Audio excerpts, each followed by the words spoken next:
Hello các nạn nhân, là nô tài kịch ngắn xuyên không đây. Chúc các nạn nhân xem phim vui vẻ.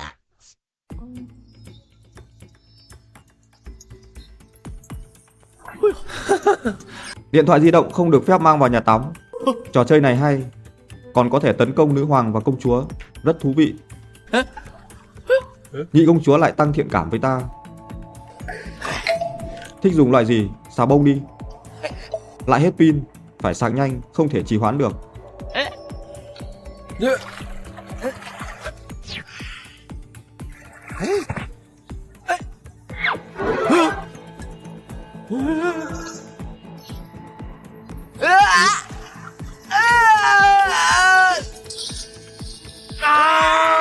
Tôi vừa nói đừng mang điện thoại theo khi tắm. Nhiệm vụ đã được kích hoạt, trò chơi bắt đầu.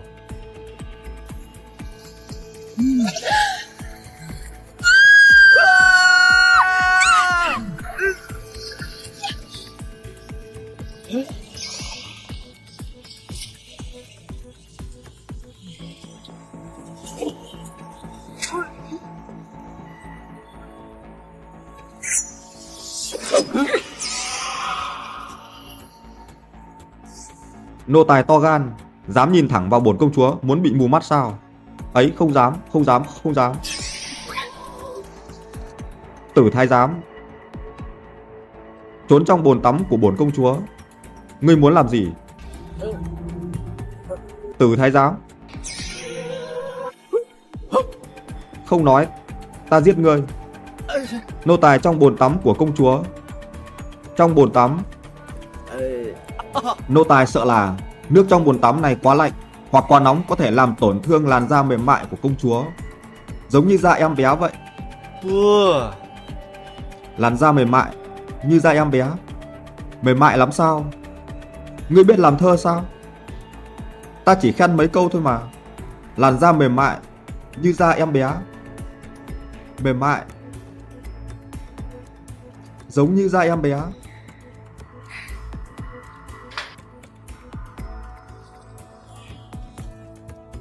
Mày cũng theo ta sao?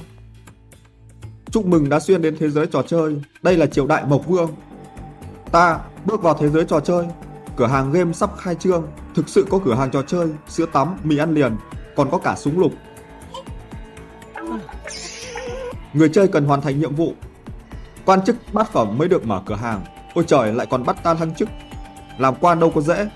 Tử thái giám, ngươi cầm gì đó? Không có gì. Nếu không phải hôm nay bổn công chúa có được tác phẩm nổi tiếng của đại danh sĩ tiền đường Trương Thế Tông, đang có tâm trạng tốt, bổn công chúa sẽ giết ngươi ngay bây giờ. Nhị công chúa trong game rất dễ thương mà. Sao đời thực lại khác vậy? Động cái là dọa giết. Tại sao lại để một tên ngốc như hắn đến phục vụ trong cung?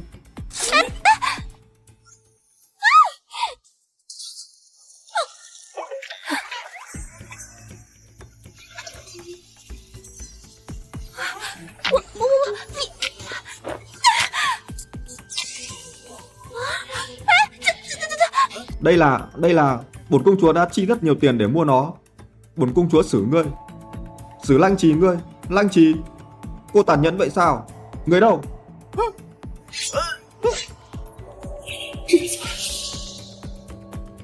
Ta nhớ rồi, nhị công chúa trong game rất yêu thích văn thơ, không còn lựa chọn, phải làm vậy thôi. Công chúa, kiệt tác mà cô đã bỏ ra rất nhiều tiền để có, thực ra trong mắt ta chỉ là nhảm nhí. Nó không xứng đáng là kiệt tác. Ngươi chỉ là cẩu nô tài, nói to vậy không biết xấu hổ sao? Đây là kiệt tác của một nhà thơ Trương Thế Tông đời Đường, văn nhân thế giới ai cũng ngưỡng mộ, ngươi lại coi thường. May mà tác giả trò chơi này chỉ viết những bài thơ chế. Ta phải dỗ nhị công chúa mở lòng cùng chơi điền vào chỗ trống. Nhị công chúa trong team nô tài có hàng ngàn bài thơ, làm bừa một bài cũng hay hơn Trương Thế Tông này. Được, ngươi có vẻ rất tự tin. Vậy được, lấy bổn công chúa làm đề làm một bài thơ. Nếu không làm được, bổn công chúa sẽ thưởng cho ngươi Lăng Trì băm thành thịt băm. Khác nào bảo ta khen cô, vậy ta sẽ khen cô hết mình. Thoáng bóng mây hoa nhớ bóng hồng, gió xuân dịu dặt giọt sương trong. Ví trăng non ngọc không nhìn thấy, dưới nguyệt đài dao thử ngóng trông. Wow. Trên đời lại có những kiệt tác như vậy. Thoáng bóng mây hoa, nhớ bóng hồng, ta có đẹp đến thế không? Được rồi, các ngươi lui đi.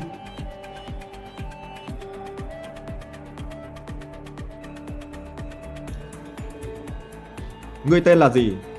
Ta tên Tiểu Phàm Tử. Tiểu Phàm Tử, thơ của ngươi hay đấy. Bổn công chúa sẽ phong chức cho ngươi làm thái giám bát phẩm. Hả? Được thăng quan sao? Đặc biệt phục vụ bổn công chúa, đọc sách, phục vụ tắm rửa và thay y phục. Chúc mừng người chơi đã thăng quan bát phẩm, cửa hàng đã được mở khóa. Tốt rồi, giờ ta sẽ lợi hại hơn. Tiểu Phàm Tử, ngươi đang lén lút nhìn gì thế? Mẹ. Không có gì. Nô tài cần đi tiểu gấp không chịu nổi nữa rồi. Ngươi thật không biết xấu hổ. Sau này không được nói từ đi tiểu trước mặt bổn công chúa. Đi đi. À,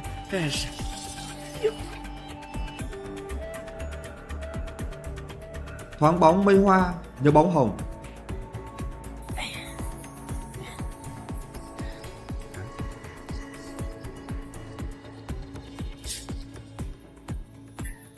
Thiện cảm của nhị công chúa đã thay đổi. Nhị công chúa Mộc Minh Tuyết, chiều cao mét 68, số đo 855888, độ thiện cảm 0 đến 20, yêu thích văn thơ, sở thích đặc biệt sao không thấy ghi nhỉ? Kệ đi, dù sao thì cô ấy cũng thích thơ ca. Một bài thơ đã tăng thiện cảm lên 20.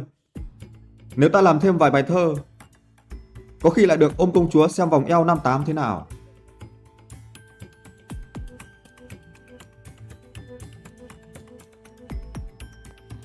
Tiểu Phàm Tử, ngươi qua đây. Nhị công chúa có gì phân phó? Tiểu Phàm Tử, bổn công chúa biết ngươi là kẻ hư hỏng. Ngươi có dám vì bổn công chúa làm một việc không? Đừng nói một việc, 100 việc. Ta cũng sẵn sàng. Nếu làm tốt, hứa với ngươi 10.000 lạng vàng. Đa tạ nhị công chúa. Ta muốn ngươi tới phòng ngủ của đại công chúa, rồi trèo lên giường đại công chúa. Cái gì? Vào giường ngủ đại công chúa? Nhị công chúa, sao lại bảo nô tài làm vậy? Dưới gối của đại công chúa có binh phù, lấy cho ta. Binh phù. Nhị công chúa, người muốn tạo phản. Triều đại Mộc Vương của ta có nhiều vua chư hầu kiêu ngạo và độc đoán. Chúng không để chúng ta vào mắt. Hoàng tỷ vì chuyện này mà đau đầu. Ta quyết tâm dẫn quân viễn chinh, nhưng hoàng tỷ không đồng ý. Nhị công chúa, người lấy cắp binh phù dẫn quân đi chiến đấu. Thông minh, làm việc cũng phải thông minh như vậy. Nhưng ngươi phải cẩn thận. Nếu bị hoàng tỷ bắt được, chỉ có con đường chết. Nếu ta không đi, ta sẽ chết ngay bây giờ. Biết vậy là tốt. Vậy, nô tài xin phép. Tương Nhi, đưa hắn đến phủ hoàng tỷ ta. Vâng, công chúa điện hạ. Thoáng bóng mây hoa, nhớ bóng hồng. Gió xuân dịu dặt, giọt sương trong. Ta có đẹp đến vậy không?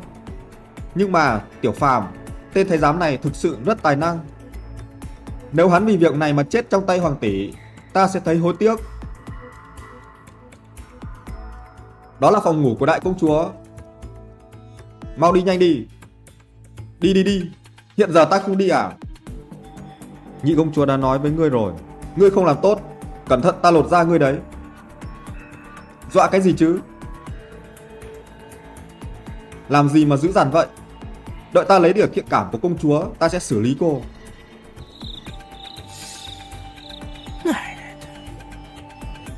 Ta mà leo lên được giường đại công chúa, ta cũng coi như đệ nhất thiên hạ rồi.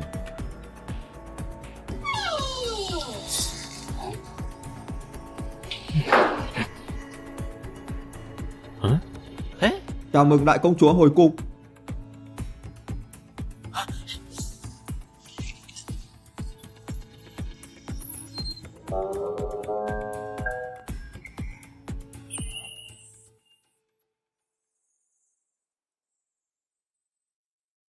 Mẫu hoàng đang chinh chiến ở phương Bắc.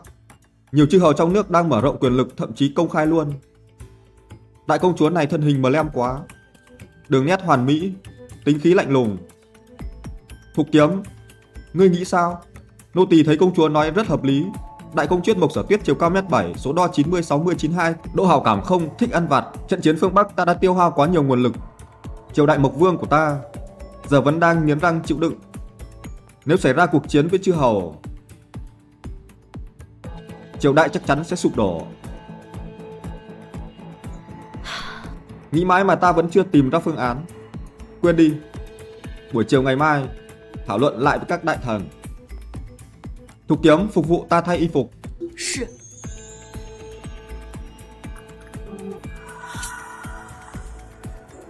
Binh phú. Ai?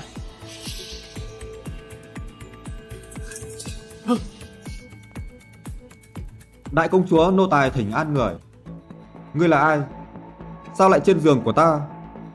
Nô tài là... là Yên Công Công.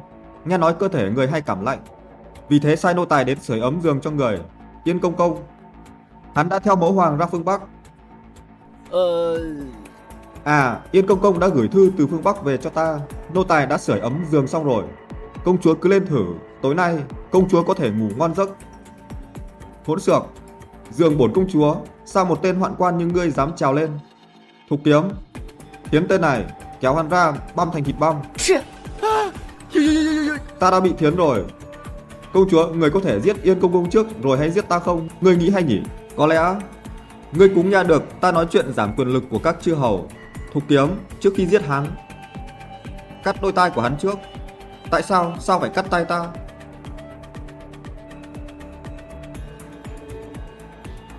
Không chỉ cắt tay ngươi, ta cũng sẽ móc mắt ngươi. Móc mắt ta sao? Con mắt ngươi nhìn đi đâu vậy? Nói tiếp, chắc ta sẽ bị cắt thành từng khúc, công chúa. Thực ra ta đang đối mặt với nguy cơ mất đầu. Leo lên giường của người, đó là dương mưu của ta.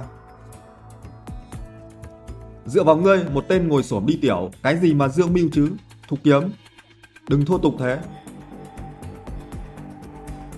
Bổn công chúa chỉ nghe nói đến âm mưu, chứ chưa bao giờ nghe nói đến từ dương mưu. Ngươi chỉ là một tên thái giám, đừng có nói chuyện khoe khoang. Ngươi làm gì còn dương chứ? Công chúa, nói về âm mưu thì dương mưu đối lập với âm mưu. Âm mưu phải giấu đi, còn dương mưu thì quang minh chính đại. Quang minh chính đại. Kẻ thù biết đó là một cái bẫy, nhưng vẫn bị mắc kẹt không thoát ra được.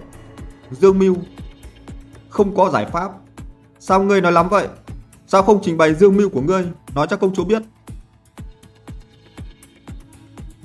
Nếu dương mưu của ta khả thi, người có thể để Thục Kiếm làm nương tử ta coi như một phần thưởng. Ngươi đồ thái giám bỉ ổi, còn muốn lấy ta làm vợ. Ngươi đang mơ sao? Vẫn chưa nói được câu gì đã muốn nhận thưởng. Công chúa, bởi vì tiểu phàm tử ta có niềm tin tuyệt đối. Nếu không thì sao ta dám gọi là dương mưu lợi hại nhất mọi thời đại? Được rồi, tiểu phàm tử, nói cho ta nghe về dương mưu của ngươi. Nếu có thể thành công, ta hứa sẽ gả Thục Kiếm cho ngươi. 多谢大公主。 大公主，我 Đồ cẩu nô tài đáng chết, sao lại muốn cưới ta? Này, ta rất xấu tính. Vừa rồi ai bảo cô mắng ta, nói ta lướng tính ngồi xổm đi tiểu. Nói đi, đây là dương mưu của ta.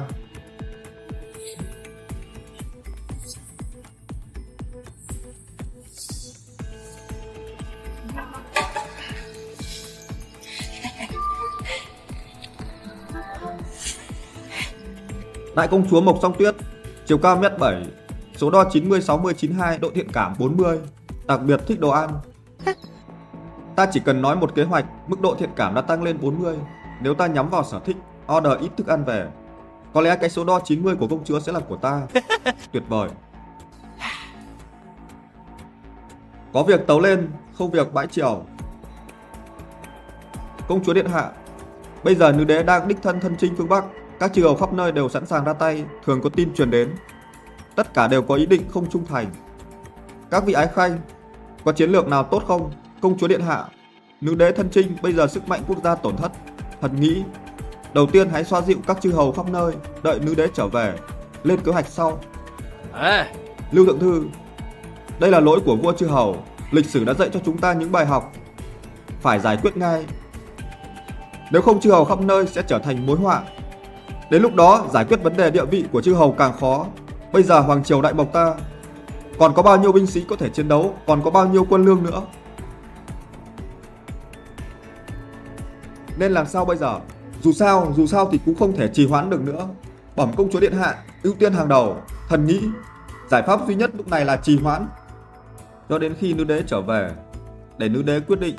Bây giờ chiến sự phương Bắc đã kéo dài 3 năm, ai biết cuộc chiến sẽ kéo dài bao lâu. Vấn đề chư hầu không được trì hoãn. Đủ rồi, tiểu phàm tử, nói kế hoạch của ngươi cho mọi người nghe. Công chúa điện hạ, cắt giảm chư hầu là một vấn đề lớn. Một thái giám có thể đưa ra kế sách gì? Đại nhân, xem ra ngài có thành kiến sâu sắc với ta. Tất cả các triều đại, vua sủng ái hoạn quan đều không có kết cục tốt đẹp. Công chúa điện hạ, hy vọng người sẽ suy nghĩ kỹ trước khi hành động. Đại công chúa điện hạ, văn võ bá quan đều có mặt ở đây, sao lại bảo một thái giám đưa ra lời khuyên? Nếu chuyện này truyền ra ngoài, Đại Mộc hoàng triều không phải là trò đùa sao? Đúng, tất cả các hoạn quan đều là những người ích kỷ, tâm lý tàn nhẫn và độc ác vô song. Kế sách của hắn tuyệt đối không thể dùng. Ngươi mới biến thái, cả nhà ngươi biến thái. Sao ngươi lại dám gọi ta là kẻ biến thái? Ta đào mộ tổ tiên nhà ngươi hay đào mộ tường nhà ngươi mà ngươi chửi ta? Ông mắng ta là kẻ biến thái, ta mắng lại ông không được sao? Đồ thái giám chó chết, cẩu nô tài không rõ nguồn gốc. Ta đường là binh bộ thượng thư. Binh bộ thượng thư phải không? Ngươi lang thang trong hoàng thành, lang thang khắp khu phố, người ta đi khiếu nại, nhưng ngươi lại tống họ vào đại lao. Phỉ báng, vu khống. Hắn đang nói xấu ta. Giỏi cho tên cẩu thái giám ngươi. Ngay trên đại điện ngươi dám sủa bậy. Ngươi đáng mắc tội gì khi cuồng ngôn loạn ngữ? Ngươi cũng là một thượng thư, không sạch sẽ gì. Kỳ thi hoàng gia lần gần đây nhất, ngươi có dám nói ngươi không nhận quà chạy điểm? Ngươi ngậm máu phun người, ta ngậm máu phun người. Ta còn chưa nói hết. Ngươi và tẩu đang vụng trộm với nhau, luôn tâm niệm muốn làm vài việc không cho người khác biết. Đại ca bất hạnh của ngươi, không ngờ rằng đứa em trai mình yêu quý lại muốn cắm sừng mình.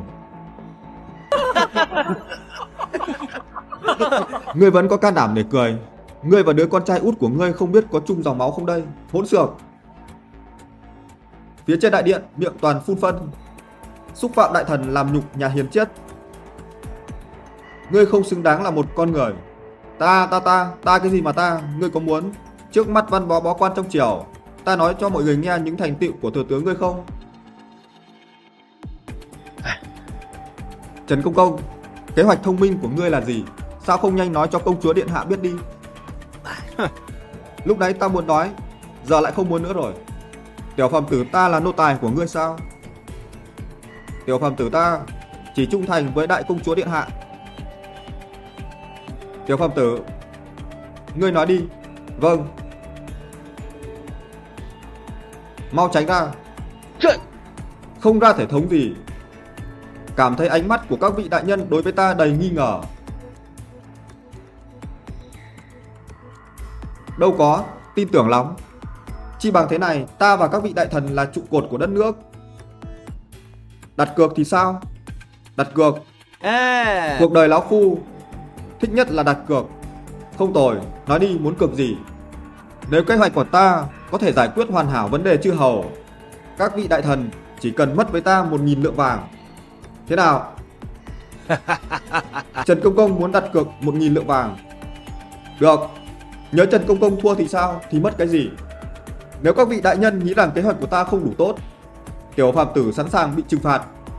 Kể cả các đại thần muốn đầu của ta cũng không nuối tiếc đền bù cho các vị. Tốt, đặt cược thì đặt cược. Đặt cược cái đầu của ngươi, công chúa. Ta cũng đặt cược, Trần Công Công. Lão phu hôm nay muốn xem là kế hoạch của ngươi tốt hay cái miệng ngươi cứng. Tiểu phàm tử, ngươi nói đi. Các vị vua trước đây tất cả đều là con trai kế thừa tước vị và đất đai.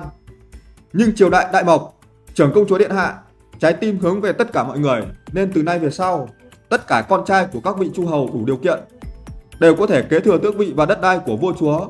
Kế hoạch này được gọi là lệnh ân sủng. Lệnh ân sủng. Lệnh ân sủng. Thừa tướng biết lệnh ân sủng này sao? Không biết.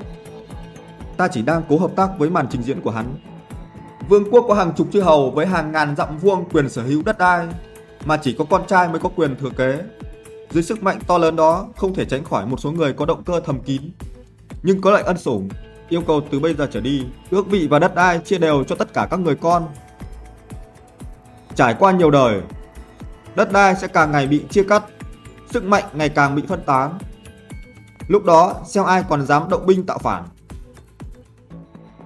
Trần Công Công, nếu các chư hầu không thực hiện lệnh ân sủng này thì đối phó thế nào? Nếu không thực hiện lệnh này, không cần đại công chúa phải tự mình làm. Những người con có quyền lợi sẽ hợp lực lại lấy quyền lợi từ chư hầu và các con cả. Suy cho cùng, lệnh ân sủng này mang lại lợi ích cho họ. Nếu các người được thừa kế mà bị người khác cướp, các ngươi có thể đứng yên chịu không? Công chúa điện hạ. Tiểu phàm tứ nói chí phải. Đúng là nhân tài khó tìm. Đó là một ý tưởng tuyệt vời. Lệnh ân sủng này của vua Hán dùng chia rẽ các lãnh chúa. Đây là dương mưu tốt nhất, lại còn thể hiện được ưu ái của hoàng đế. Các ngươi cần phải học thêm nhiều. Một mũi tên trúng 3 con chim, không cần vũ khí. Đây thực sự là chính sách tốt nhất. Sàng sàng策. Nó thực sự rất lợi hại. Một chiến lược lợi hại như vậy, còn lo lắng không đàn áp được chư hầu sao? Có vẻ như đại công chúa lại tăng thêm thiện cảm, không biết độ thiện cảm. Lên đến 100, còn bao nhiêu nữa? Các vị ái khanh, vậy vụ cá cược vừa rồi là tiểu phàm tử thua hay các vị ái khanh thua? Cá cược. Công chúa điện hạ, cuộc đời lão phu ghét cá cược nhất. Đây đều là do Trương Thượng Thư và Lưu Lượng Thư đã làm ra. Thừa tướng đại nhân, ngươi, tiểu phàm tử có công, phong làm thái giám tứ phẩm, lại được thăng chức rồi. Tạ công chúa điện hạ khen thưởng. Các ngươi đã thua cược với tiểu phàm tử, vậy nên thực hiện lời hứa. Bãi triều. Này các vị đại nhân. Trương đại nhân, 1000 lạng vàng. Lưu đại nhân, nhanh nào. Cho ngươi. Lưu đại nhân, đến lượt ngài.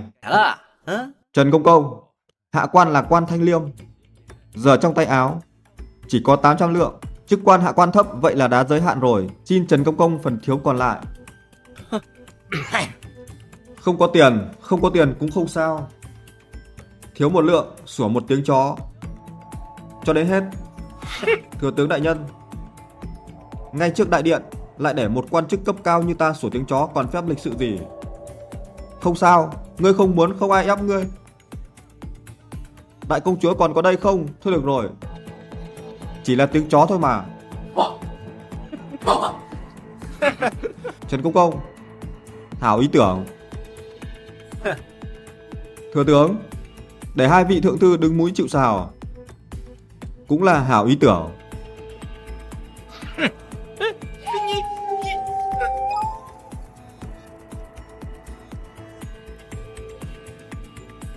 Đợi ta tăng độ thiện cảm lên 100, ta sẽ để đại công chúa mang vớ đen kết hợp váy trắng.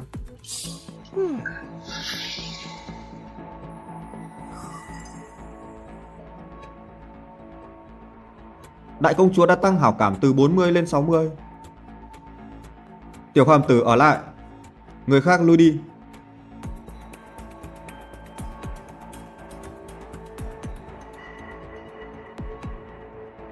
Tiểu phàm tử, hôm nay ngươi thật ấn tượng.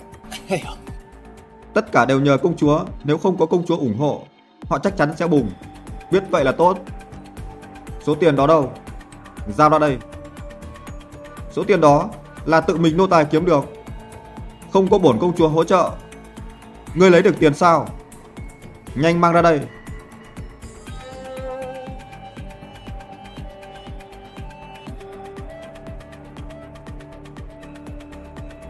Công chúa, có thể cho lại nô tài 100 lạng không? Chỉ 1 tờ thôi. 行， Vậy cho ngươi một tờ. Ta không còn cách nào.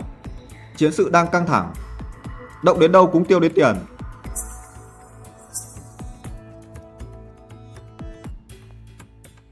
Thôi nào. Ta vừa thăng chức cho ngươi còn nhăn mặt sao? Tương lai ngươi sẽ còn nhiều điều tốt đẹp. Sấm sét, mưa và sương đều là ân sủng của người.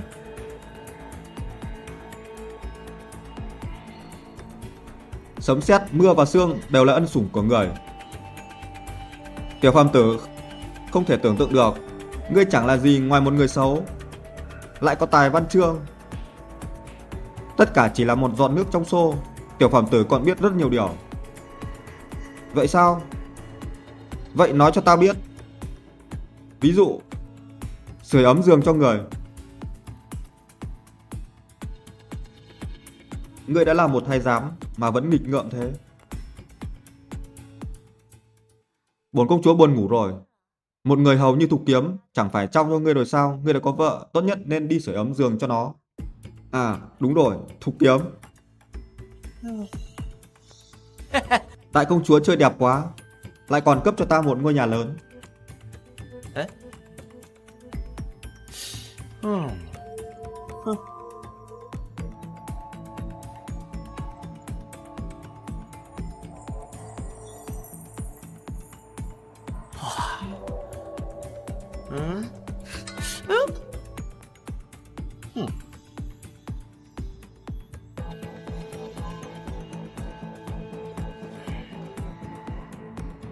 Thục Kiếm chiều cao 1m7, số đo 84, 60, 88, võ công cao cường, độ thiện cảm không. Sở thích muốn được khám phá. Ta phải cho cô khám phá thằng em của ta trước. Thục Kiếm này, qua đây xoa bóp cho ta. What? Thôi đi. Ngày mai ta sẽ nói với đại công chúa. Người vợ công chúa ban cho, ta không chịu được.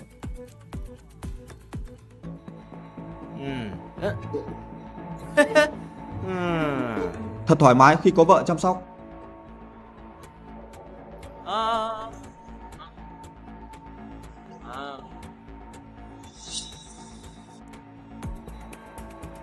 Cô lấy một thái giám như ta, có cảm thấy thiệt thòi không?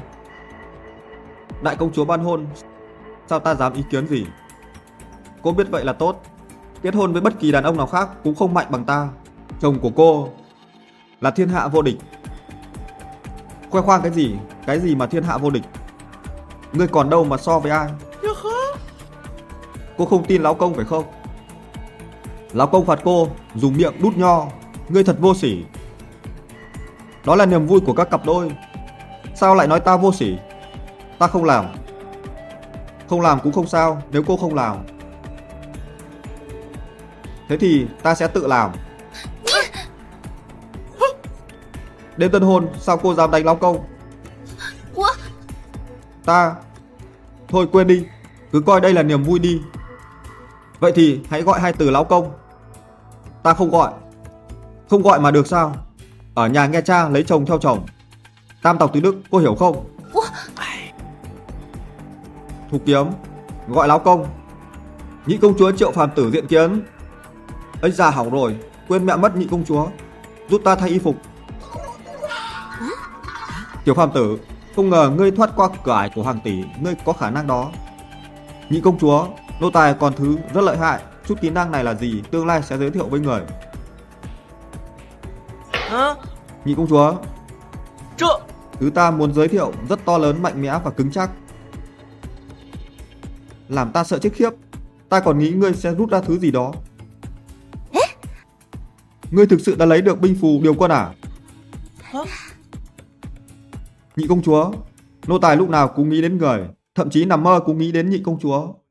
Đừng nói nhảm nữa. Chuyện lần này bổn công chúa rất hài lòng. Bổn công chúa chính thức phong ngươi làm thái giám ngũ phẩm. Cảm ơn nhị công chúa.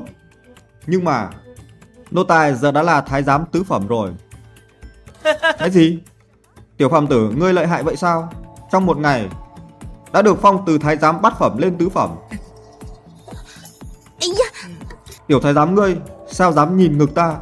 Nhị công chúa, người băng thanh ngọc khiết như một nàng tiên nữ dáng trần, vòng eo nhỏ càng như liếu yếu trong gió mạnh. Nô tài không kìm lòng được. Nô tài ngươi thật biết nói chuyện. Bổn công chúa đang cảm thấy hơi mệt, giúp bổn công chúa tắm và thay quần áo. Công chúa, người muốn đi tắm? Nô tài sẽ đi chuẩn bị ngay. Chỉ là một thái giám, sao thấy ta đi tắm hắn vui vậy? Như thể hắn thu được lợi gì đó.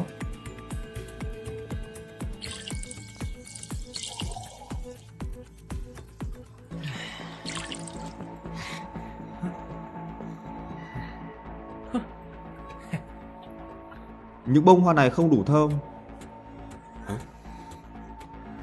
Nhị công chúa, dù hoa rất đẹp, nhưng mùi hương này không dễ lưu giữ.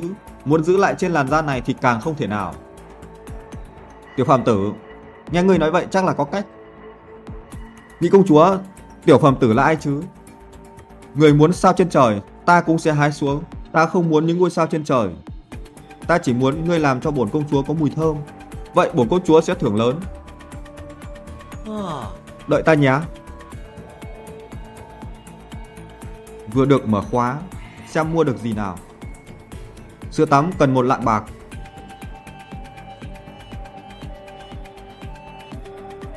Phải chi tiền sao?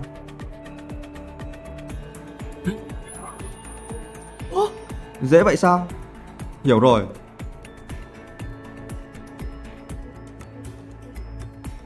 Nhị công chúa, đây là công thức mới được ta phát triển, gọi là sữa tắm. Khi tắm, thoa lên cơ thể, hương thơm khó phai. Ấy, nếu tuyệt vời như lời ngươi nói, vậy bổn công chúa phải thử. Nếu nó thực sự hữu ích, bổn công chúa sẽ trọng thưởng.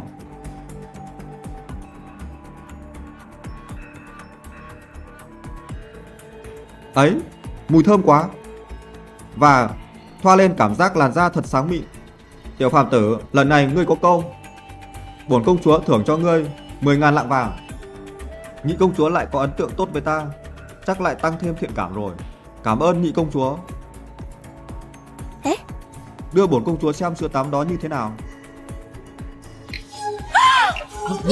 Ngươi là giả thái giám. Nhị công chúa, nô tài đã bị cắt, nhưng một ngày có tiên nhân đu đỉnh đã giúp nô tài mọc trở lại. Mọc trở lại sao? Có chuyện như vậy sao? Nô tài không dám giấu công chúa điều gì. Nô tài trung thành với công chúa, có nhật nguyệt chứng giám. Tiểu phàm tử, nếu ngươi không nói thật, ta sẽ cắt của ngươi lần nữa. Xem nó có thể mọc lại không? Không thể cắt. Phép thuật của người bất tử chỉ dùng được một lần. Không phải vì ngươi có sữa tắm lộc công, ta sẽ mang ngươi đi thiến lần nữa. Được rồi, nước cũng đã lạnh rồi. Ngươi đi, lấy cho bổn công chúa chút nước nóng. Vâng, tiểu phàm tử đi rồi quay lại ngay.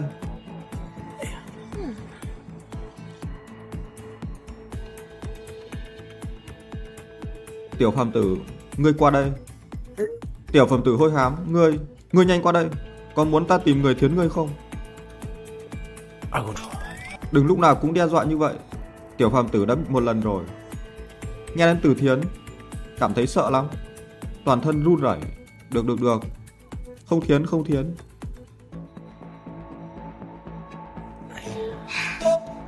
Quan tâm thế này nô tài cảm thấy không quen. Toàn bộ hoàng cung chỉ có ngươi là nam nhân giả thái giám. Hơn thế nữa, ta là công chúa, ta muốn làm gì thì sẽ làm đó. Thực ra, tiểu phàm tử, ngươi cởi quần ra cho ta xem. Vậy cũng được sao? Tiểu phàm tử, ngươi dám không nghe lời bổn công chúa? Được, ta sẽ không thiến ngươi nữa. Ta sẽ tìm người cắt đầu ngươi đi, xem ngươi có còn mọc lại đầu được không. Nhị công chúa, người là nữ nhân phải dịu dàng duyên dáng, suốt ngày la hét và giết chóc. Điều này không tốt đâu. Tiểu phàm tử, ta thấy ngươi không sợ chết. Người đâu? Nhị công chúa, đừng la hét nữa. Nếu còn la, ta không đảm bảo sẽ làm gì đâu. Tiểu phàm tử, ngươi vừa rồi định làm gì ta? Ngươi vừa rồi còn chạm vào ta. Ta sẽ gọi người chặt cánh tay ngươi trước rồi móc mắt ngươi. Hết rồi. Nếu ta không kìm được, sàm sới công chúa là tử tội. Mà sở thích đặc biệt của cô ấy lẽ nào Dù sao mình vẫn phải chiến đấu. Ồ, Còn dám giết ta sao không? ạ? Giỏi lắm tiểu hoàng tử. Nhị công chúa Mộc Ninh Tuyết, chiều cao 1m68, số đo 885888, độ thiện cảm tăng 60 lên 80, sở thích văn thơ, tình yêu đặc biệt. Làm ta ngạc nhiên đó. Nhị công chúa thích bị đánh đòn. Mức độ hảo cảm đã tăng lên 80. Biết sai ở đâu chưa? Ta biết rồi. Từ giờ còn dám chặt đầu ta nữa, ta sẽ làm mông nàng sưng lên. Biết chưa? Biết rồi mà. Vừa chiến mấy hiệp làm vai ta đau quá. Qua đây. Sao bóp đi. Tiểu phàm tử, nhấn như thế này có thoải mái không? Thoải mái. Từ bây giờ lúc chỉ có hai chúng ta, nàng phải gọi ta là lão công. 老公， Gọi ta là lão công. Dễ dãi như vậy sao? Người ta từ trước đến nay đã nói chuyện bằng giọng như vậy rồi. Tốt. Về sau, nàng chỉ có thể nói với mình ta bằng giọng ngọt ngào như thế này. Đã biết chưa? Biết rồi lão 知道 công. 了，老公。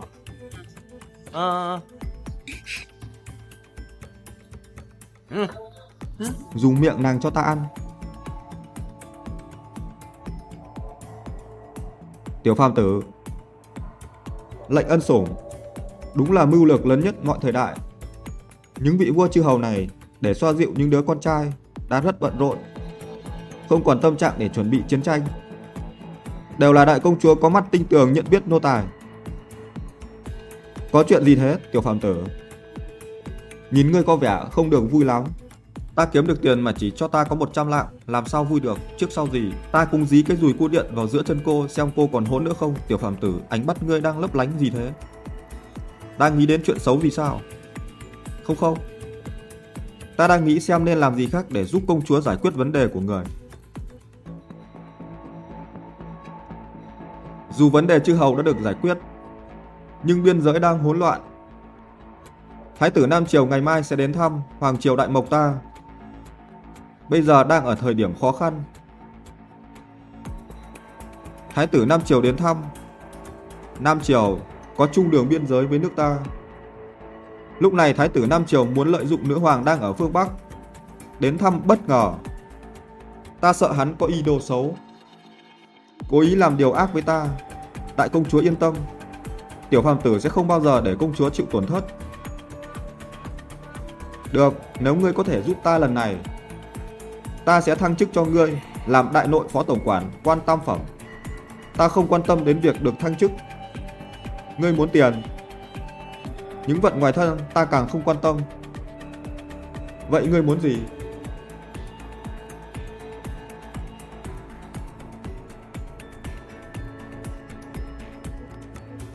Đồ hoạn quan biến thái, ta sẽ giết ngươi. Tất cả các ngươi quay người lại.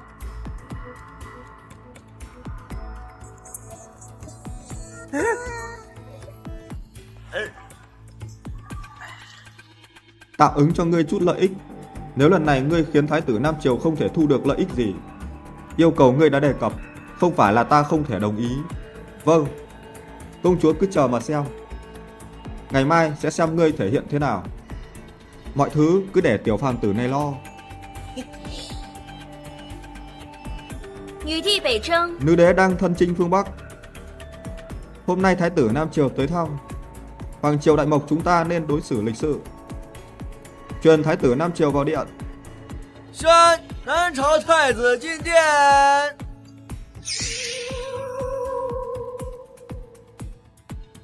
Thái tử Nam Triều bái kiến Hoàng Triều Đại Mộc. Đại công chúa điện hạ. Đại công chúa ngon quá, đúng là quốc sắc thiên hương. Ánh mắt hắn tràn đầy dục vọng. Thái tử không cần khách sáo, mời ngồi đi. Không cần ngồi đâu. Thời gian của ta rất quý. Hôm nay ta đến là có việc quan trọng cần bàn. Không biết thái tử có việc gì? Đó là kết thân với đại công chúa điện hạ. Ôi trời, dám cướp của lão tử, đúng là không coi ta ra gì. Hỗn xược. Thái tử Nam Triều, ngươi đến Hoàng Triều Đại Mộc ta, ngươi cũng nên tuân thủ các quy tắc. Sao ngươi có thể trước đại điện nói ra những lời như vậy? Đại công chúa điện hạ, bổn thái tử có 3 báu vật làm lễ đính hôn. Thứ nhất, bổn thái tử đã lập công lớn ở Nam Triều, tiêu tốn hàng trăm ngàn lượng vàng, vì công chúa điện hạ đã xây dựng một cung điện vô cùng sang trọng. Tháp Minh Nhật Nguyệt Tuyết Lâu. Thứ hai, bổn thái tử đã triệu tập hàng trăm nữ nhân nổi tiếng hàng đầu vì công chúa điện hạ may một chiếc váy cực kỳ xa hoa, bộ trang phục cưới vô cùng hiếm có trên thế giới. Chỉ là trang phục cung đình, không phải hoàng triều đại mộc ta không có. Không cần nam triều ngươi phải lo lắng. Vậy món quà thứ ba của ta, hoàng triều đại mộc không có. Nam triều của ta đã triển khai 1 triệu quân ở biên giới, luôn sẵn sàng đón tiếp đại công chúa trở về kinh đô nam triều ta. Cái gì? Thái tử? Nói những điều này, ta có thể xem như một lời uy hiếp đến hoàng triều đại mộc ta. Nữ đế các người đã thân chinh phương Bắc 3 năm, tất cả binh lính đã dồn hết vào chiến sự phương Bắc. Nếu lúc này nam triều ta và phương Bắc hợp sức, vậy thì xin hỏi hoàng triều đại mộc đối phó thế nào? Vô sỉ. Ta nên làm gì? Đại công chúa, đây sao có thể gọi là vô sỉ? Đây là bổn thái tử mê mẩn với body của người. Công chúa điện hạ, thái tử còn trẻ và đầy nhiệt huyết, lại ngưỡng mộ công chúa điện hạ. Thần thấy thái tử chỉ là bốc đồng thôi. Đúng, ta thấy thái tử rất đẹp trai phong độ. Với đại công chúa đúng là một cặp trời sinh, một sự kết hợp hoàn hảo do ông trời tạo ra. Công chúa điện hạ, vương triều đại mộc và nam triều kết thân, biên cương sẽ không còn chiến tranh. Đó là phước lành cho đất nước, phúc lành cho người dân. Công chúa điện hạ, bổn thái tử hy vọng đại công chúa điện hạ đồng ý hôn sự với bổn thái tử càng sớm càng tốt, để cho đội quân triệu người của ta có thể trở về. Công chúa, hãy nghĩ cho kỹ. Công chúa điện hạ, nữ đế có mặt tại hoàng triều chắc chắn sẽ xem xét cuộc hôn nhân giữa thái tử và người. Các ngươi, đủ rồi. Các ngươi là người của ai? Các ngươi là người của hoàng triều đại mộc, lại ép công chúa lấy chồng ngoại quốc để đổi lấy hòa bình. Có còn là đàn ông không? Chân giữa có còn gì không? Ngươi bố láo, to gan. Đại điện mà ngươi dám chen vào, lui xuống. Hoàng triều đại mộc ta không kết hôn, không bồi thường, không nhượng lãnh thổ, không cống nạp, không sinh thần. Thiên tử canh giữ biên giới, vua chết, quốc gia chết. Tốt, tiểu phàm tử nói đúng đấy. Nếu nam triều cần thiết phải đối mặt với xung đột vũ trang với hoàng triều đại mộc ta Mộc Song Tiết chắc chắn sẽ giống nữ đế, đích thân thân chinh, liều chết với nam triều. Công chúa, lẽ nào người muốn nhìn thấy cảnh bách tính lầm than? Là ta muốn thấy hay ngươi muốn thấy? Xong rồi. Ta cũng không muốn thấy cảnh giao tranh giữa hai nước. Chi bằng thế này, nam triều ta muốn so tài với đại mộc. Nếu các ngươi thua, công chúa lấy ta thua, sẽ lui binh lập tức. Công chúa, hắn không có 1 triệu binh đâu, hắn chỉ đang lừa bịp. Hả? Thứ ngươi muốn đấu là thơ từ ca phú, có ta. Chỉ là một tiểu thái giám, thứ cẩu nô tài, sao dám ngông cuồng trước bổn thái tử? Nam triều ta văn phong phát triển, nếu ta dùng thơ từ ca phú ra đấu, sợ sẽ nói nam triều ta bắt nạt hoàng triều đại mộc các người. Vậy nên ta sẽ đấu kỹ năng nấu ăn. Ây ra, nam triều có vô số món ngon, kỹ năng của đầu bếp ở đó so với hoàng triều đại mộc ta tốt hơn gấp ngàn lần. Khoảng cách này còn lớn hơn thơ từ ca phú. Đại công chúa, không thể đấu. Nếu chúng ta thực sự so tài nấu ăn, sợ là hoàng triều đại mộc ta lần này chắc chắn sẽ thua. Không phải chỉ là vài món ăn sao? Có ta đây, ta chắc chắn sẽ đánh bại hắn.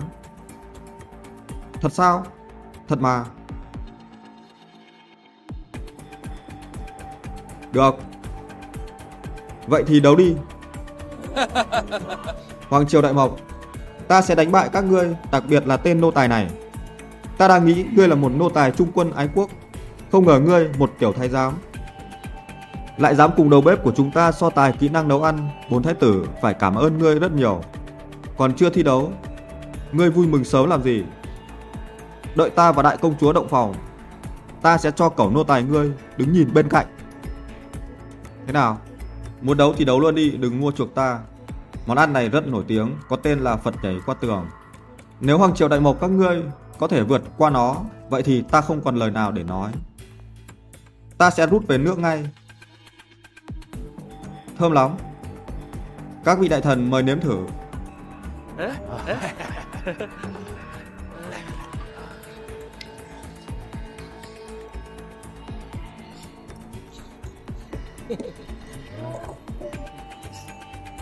vị ái khanh, nghĩ mùi vị này thế nào? Tuyệt vời. Lão Phu đã thưởng thức không ít các món kỳ lạ và hương vị độc đáo, nhưng món Phật trèo tường này, ấy, Phật nhảy qua tường. Phật nhảy qua tường, đơn giản là quá ngon. Dư vị để lại sau khi ăn nó. Rất tuyệt vời. Tuyệt vời ạ. 哉呀！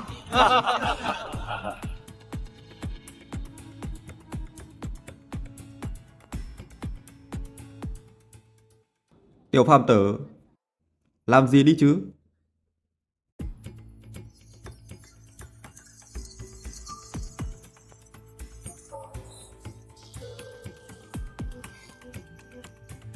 Ồ, thì ra là ở thời đại này ít muối. Món súp này nhạt nhẽo và vô vị, có vị gì đâu. Đợi một chút. Tên nô tài đáng chết, để xem ngươi giở trò gì.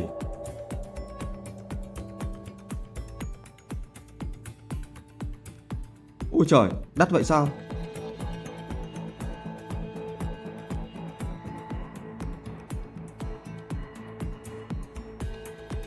Các vị, đây là kho báu của ta. Mì ăn liền siêu VIP Pro bất khả chiến bại. Mì ăn liền siêu VIP Pro bất khả chiến bại. Không sai. Tiểu phàm tử, cái này có được không? Đại công chúa yên tâm, chỉ cần nước sôi là xong. Cái gì? Ngươi nghĩ món đó chỉ cần dùng với nước sôi sao? Đúng rồi. Chỉ cần đến nước sôi. Ngươi lại muốn đánh bại món ăn được đầu bếp hoàng gia của ta nấu chín cẩn thận trong nhiều giờ. Đồ cẩu nô tài, ngươi đang nằm mơ sao? Thái tử, nếu ngươi ăn mì gói của ta ngon hơn tượng Phật nhảy tường, vậy phần đời còn lại ngươi không được phép ước chân vào Đại Mộc quốc ta, và ngươi phải quỳ xuống cúi lạy 3 lần, gọi ta là ông nội. Thế nào? Bổn thái tử sợ ngươi chắc. Nếu ngươi thua, ta sẽ tự tay kết thúc mạng chó của ngươi.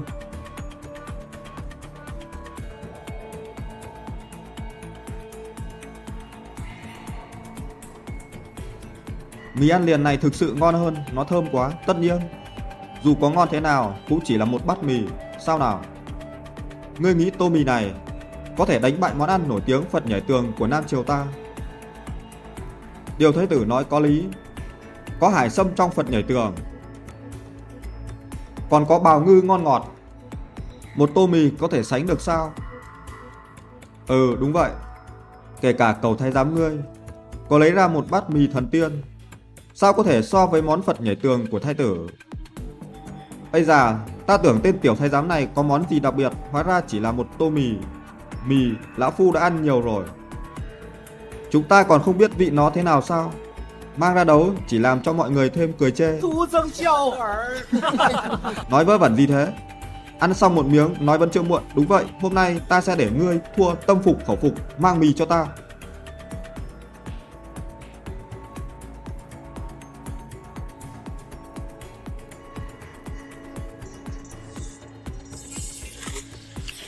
石太子，石太子，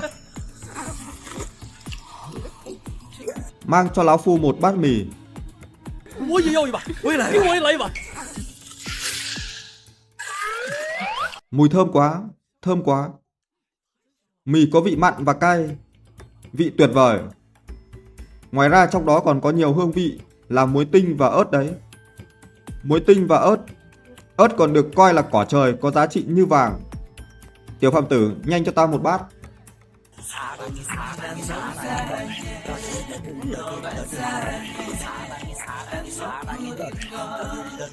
Món này quá ngon phải không? Nó ngon hơn nhiều món Phật nhảy qua tường. Sao tô mì này lại ngon đến vậy?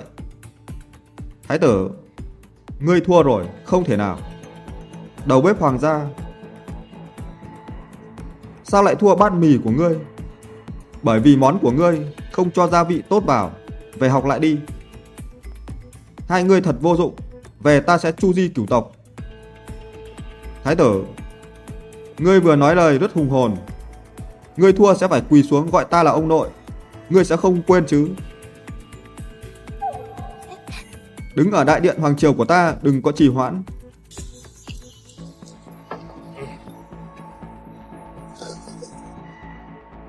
Ông nội, cháu ngoan lắm.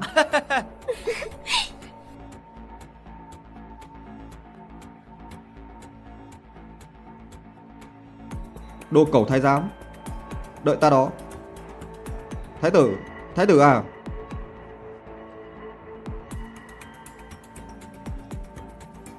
Các vị ái khanh, bây giờ còn gì để nói nữa không? Theo ý kiến của lão thần, đây chỉ là một số thủ thuật. Hoàng triều đại mộc của chúng ta, ràng buộc này không có tác dụng. Không phải chỉ là một bát mì sao, chúng ta có thể làm gì đây? Theo ý kiến của lão thần, cẩu thái giám này, hắn chỉ muốn đại công chúa mê mẩn với các món ăn, mà bỏ qua quốc sự đáng bị trừng phạt. Đủ rồi, bát mì này đối với hoàng triều đại mộc ta không có tác dụng.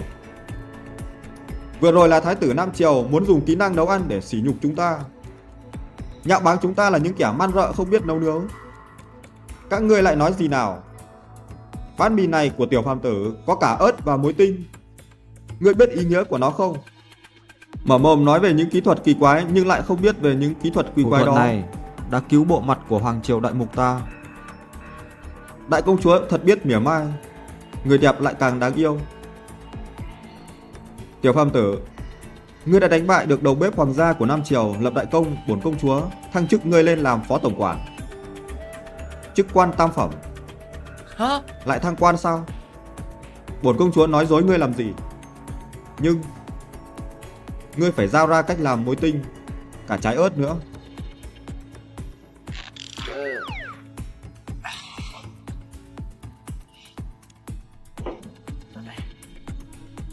Có thể giao, nhưng chuyện đại công chúa đã hứa với ta. Tất cả các ngươi lui ra ngoài.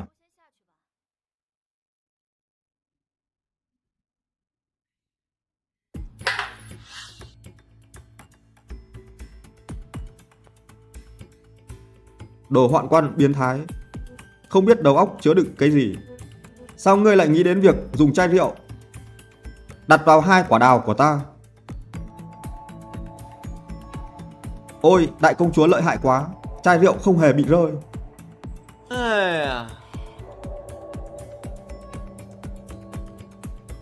Thái giám Tà Râm, ngươi đã hài lòng chưa? Hài lòng. Đưa ra đây cách làm muối tinh. Mau giao ra đây cách làm muối tinh. Không thể nói rõ ràng trong một vài từ. Phải cho ta chút thời gian, ta cần chuẩn bị.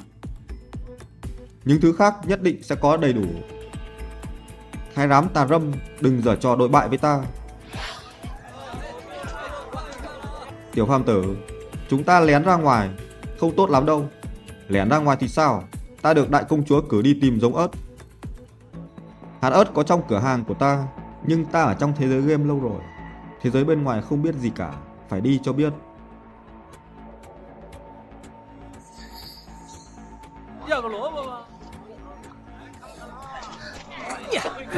Láo già, Trương công tử thích con gái ngươi, đó là phúc đức của ngươi.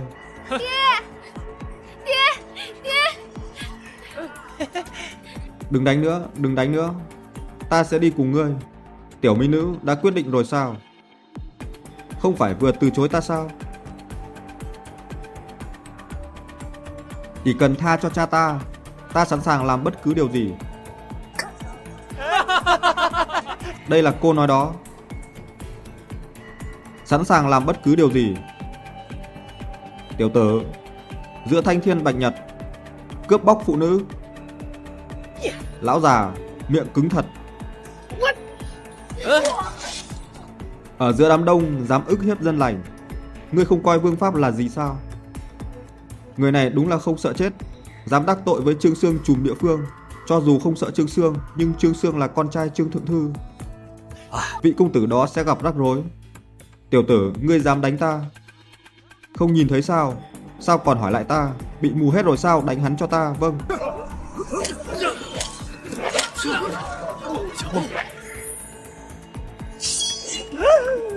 Giữa thanh thiên bạch nhật, sao ngươi dám sử dụng vũ khí?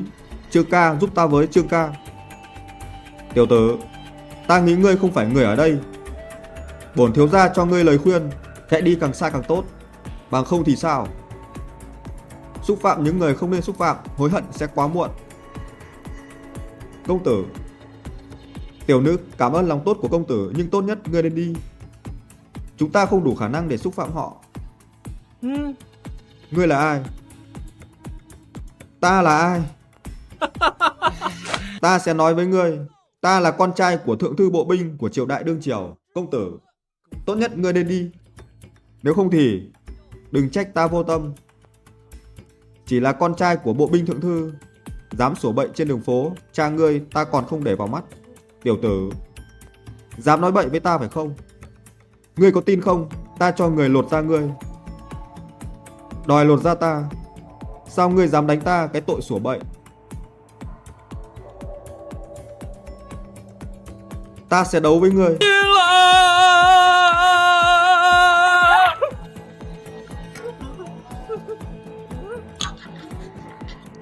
Tiểu phàm tử, vừa rồi ngươi đã sử dụng công pháp gì? Ngũ Liên Quyền Lôi Điện. Tiểu phàm tử, hai tên này đáng chết, nên dùng kiếm giết hết chúng đi. Người đâu có kẻ muốn giết người, chuyện gì thế? Giữa ban ngày dám gây rối ở kinh thành, muốn chết sao? Trang少爷， Có chuyện gì vậy? Quan binh, trên đường phố họ dám đánh ta, bắt tất cả chúng lại đi.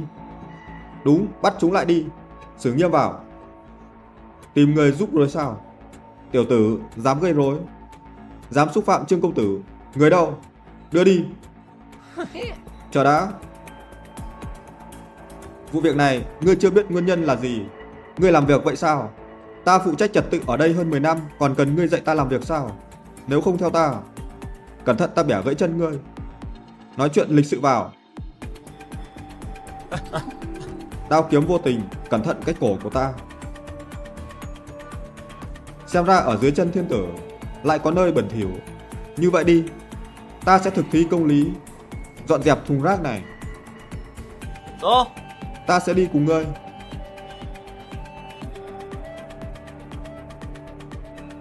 Thiếu gia, tiểu tử này tự tin lắm. Hắn có phải đại nhân vật gì không? Hắn mạnh hơn ta sao? Ta là con trai của bộ binh thượng thư. Ta phải nói cho tên tiểu tử đó biết, ta nhất định để hắn không thể sống sót. Đi.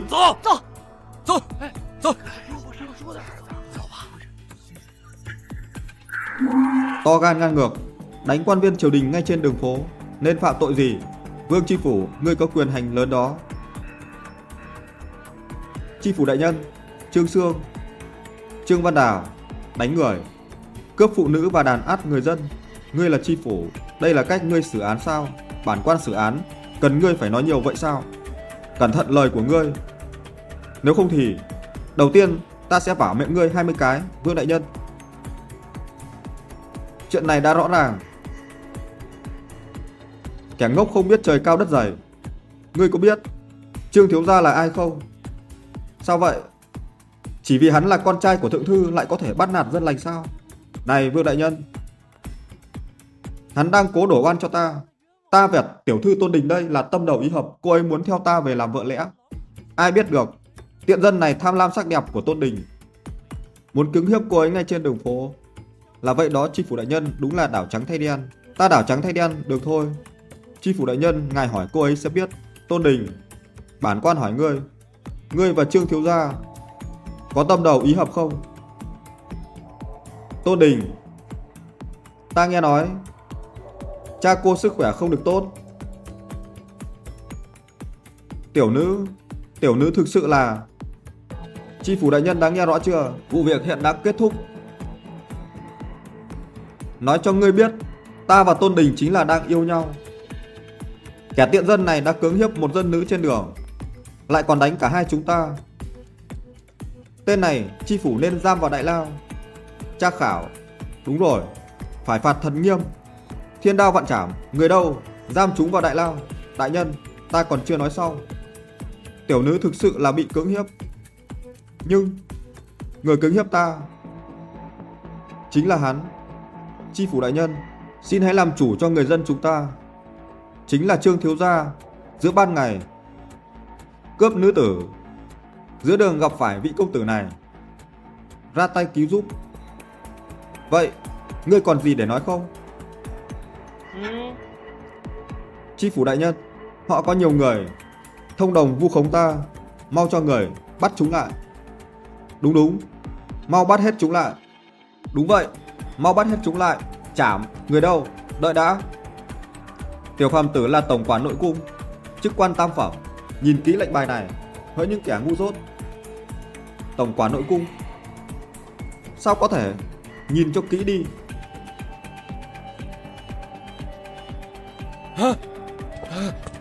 Hạ quan khấu kiến công công. Công công đến không kịp chào đón, hy vọng đại nhân thứ tội. Tiểu tử này là tổng quản nội cung. 他得副总管，他得副总管啊！ Chức quan tam phẩm. Quan tam phẩm? Ngươi là tổng quản nội cung thì sao? Ta là con trai của một thượng thư, ngươi chỉ là thái giám. Ngươi có thể làm gì ta?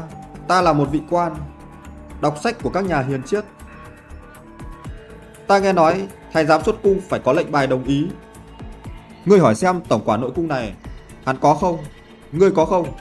May mà Trương công tử nhắc nhở. Ngươi có không? Không có. Chi phủ đại nhân, hắn không có. Ta nghĩ tên này quá to gan. Đại nghịch bất đạo. Đúng, người đâu? Đưa tên hoạn quan này đi, bản quan sẽ giải quyết rắc rối cho triều đình. Nhị công chúa ra đáo.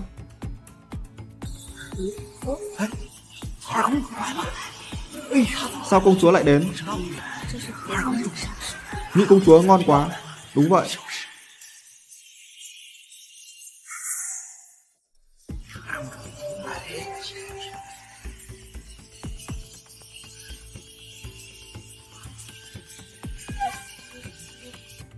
Náo nhiệt như vậy, ngươi đang muốn trị tội ai?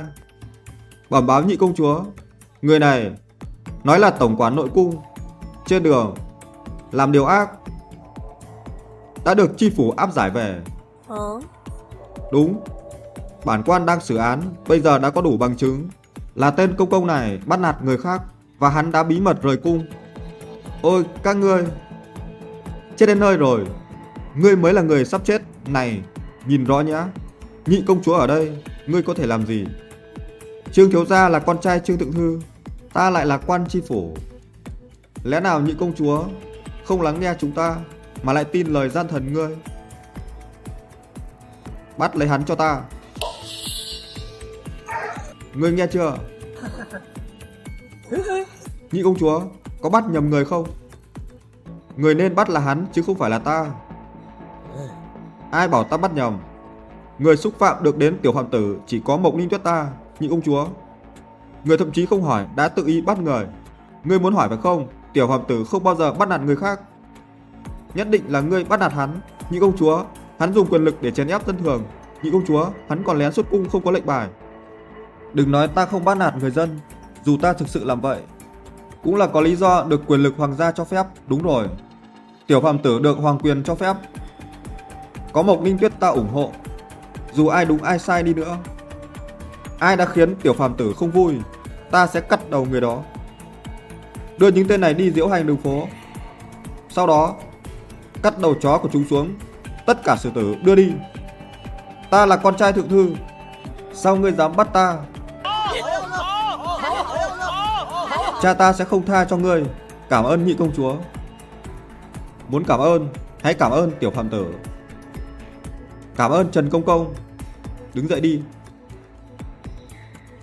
quay về sống cho tốt. Cảm ơn công tử. Tiểu phàm tử, ngươi đã trốn ra khỏi cung điện. Đưa ta đi chơi nhé. Hóa ra cứu ta là có mục đích. Ta đưa cô đi chơi cầu trượt nhé. Nhị công chúa, nữ đế đã giành thắng lợi, sẽ hồi cung sau 7 ngày nữa. Tốt quá rồi, mẫu hoàng đã chiến thắng trở về.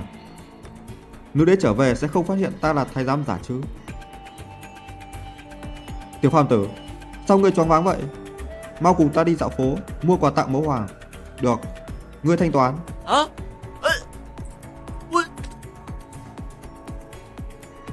Họ đi hết rồi. Nếu không thì cút.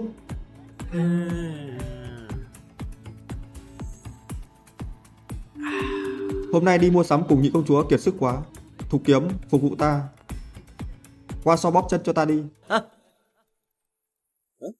Trước đây nàng ở trên đường phố luôn ra sức bảo vệ ta, sao bây giờ lại lạnh nhạt với ta vậy? Ta sẽ chỉ bảo vệ ngươi khi ngươi gặp nguy hiểm, chứ không phục vụ ngươi. Ây già, vợ ngoan hiền của ta. Lão công muốn ăn trái cây, muốn ăn thì tự đi lấy, ta cũng đang đói đây.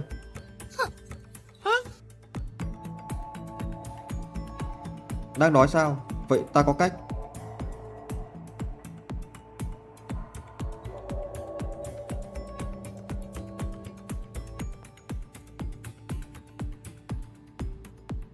Cái gì? Một con ngỗng lại có giá 500 lạng, đắt thế này sao?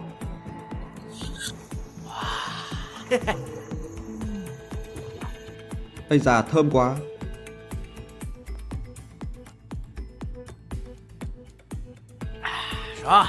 Thục Kiếm, chưa thấy phải không? Ngỗng hầm nồi sắt Đông Bắc. Muốn ăn chứ? Nương tử tốt. Chỉ cần nàng hôn lão công một cái, có thể ăn. Không, không đói. Thật sao? Thịt này thơm lắm đó. Nàng có chắc không muốn ăn?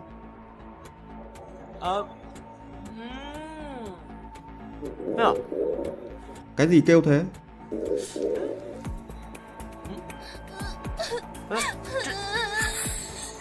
Sao nàng lại khóc? Đẹp thế này, khóc như vậy sẽ khiến ta đau khổ. Ngươi đi với công chúa, ta cả ngày chưa ăn gì, ngươi còn lấy món ngon ra chọc ta. Nương tử tốt, là lỗi của ta, ta xin lỗi nàng được chưa? Nào, ngồi xuống ăn đi.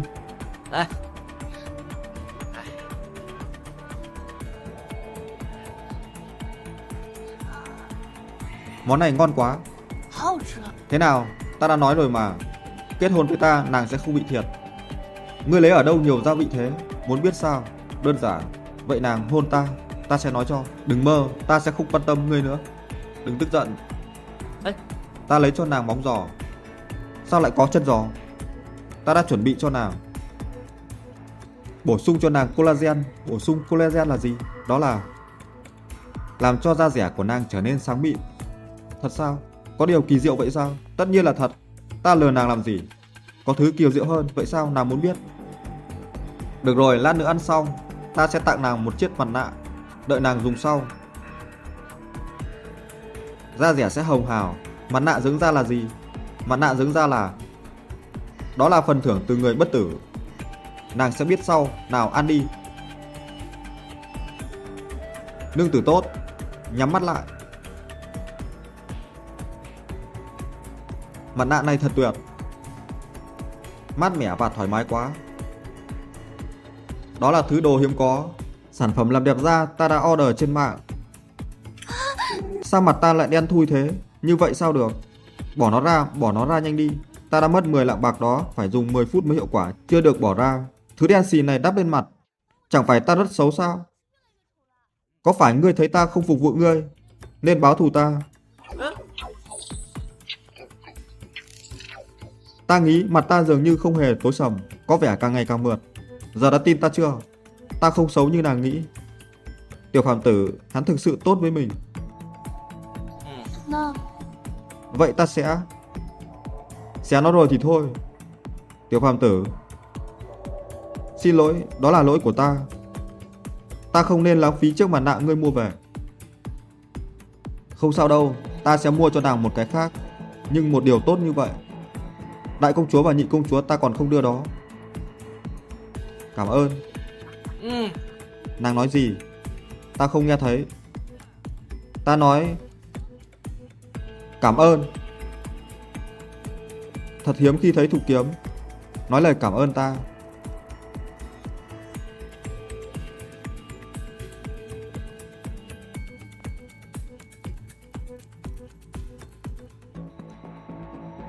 Nhị công chúa ra đáo, nhị công chúa đến rồi. Bực mình quá, sao lại đến giờ này? Tiểu phàm tử tham kiến nhị công chúa, nô tỳ tham kiến nhị công chúa. Thục Kiếm, ngươi lưu ra ngoài.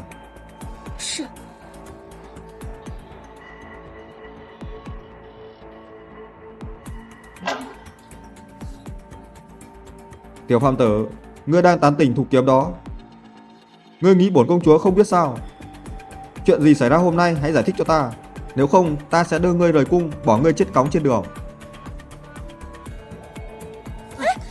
Muốn để ta chết cóng trên đường 要 sao? 饿死是吧？ Thục Kiếm đó có gì tốt? Ngực của cô ấy không to bằng của ta. Nhìn thấy cô ấy, ngươi lại ôm cô ấy, còn nhìn ta, ngươi lại đánh ta. Ây da, ta sẽ nghe lời ngươi mà. Đừng đánh người ta nữa. Sao nào? Lão công đánh nàng, nàng dám chống cự sao? Không chống cự, không chống cự. Hôm nay ta sẽ tha cho nàng, đi mang trái cây cho ta.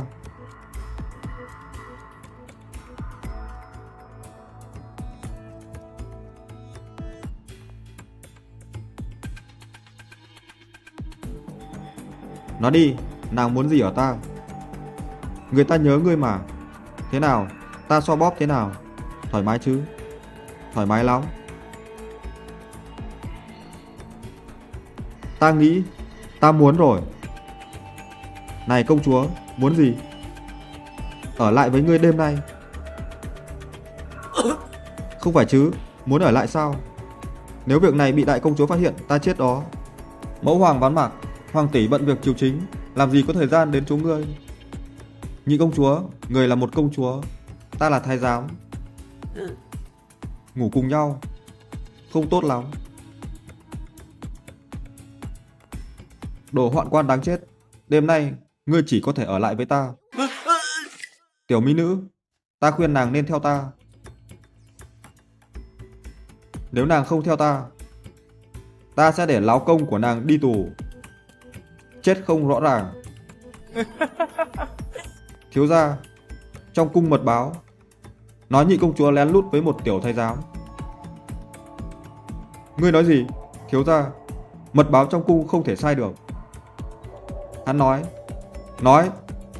nói người tiểu thái giám tên Trần Phàm và nhị công chúa đang học tập đánh vần. Nhị công chúa đêm nay qua đêm trong phòng của hắn. Cái gì? Dám động vào vị hôn thê của ta, mau đi lột da của hắn. Thiếu gia bình tĩnh. Ban đêm không được đột nhập vào cung, đây là đại tội chu di cửu tộc. Vậy ngươi muốn nhìn ta bị cắm sừng phải không? Thiếu gia, người đã đính hôn với nhị công chúa, hắn chỉ là một tiểu thái giám, người có thể khiếu kiện hắn sẽ chết không tốt đẹp. Đâu cần thiếu gia tự ra tay động vào vợ sắp cưới của ta. Cẩu nô tài, ta sẽ băm ngươi thành thịt băm. Có việc tấu lên, không việc bãi triều. Tiểu phàm tử, sao ngươi bơ phờ thế? Còn không phải muội muội cô, ngươi đang nói gì thế? Đại công chúa điện hạ, thần có chuyện, xin đại công chúa làm chủ. Là chuyện gì? Điện hạ, Trần gia ta được hoàng đế sủng ái, tiên phụ đã có chiến công hiển hách, đóng góp công lao lớn. Lấy đính hôn của ta với nhị công chúa đã được nữ đế ban. Hiện giờ tin đồn lan truyền khắp nơi trong hoàng cung, nhị công chúa lén lút với tên cẩu thái giám này. Đúng là làm xấu mặt hoàng gia, xấu mặt nhị công chúa. Hãy đưa tên cẩu nô tài này giao cho thần sẽ làm hết sức để tiêu diệt hắn. Sao mà vợ mình lại có hôn sự rồi, thật là rắc rối.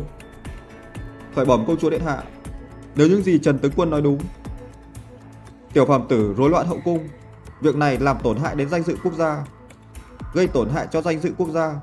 Đây là một tội ác lớn đến tột cùng, không thể tha. Cẩu thái giám, hôm nay ngươi sẽ chết. Trần tướng quân, trách nhiệm của ta là phải phục vụ nhị công chúa hàng ngày.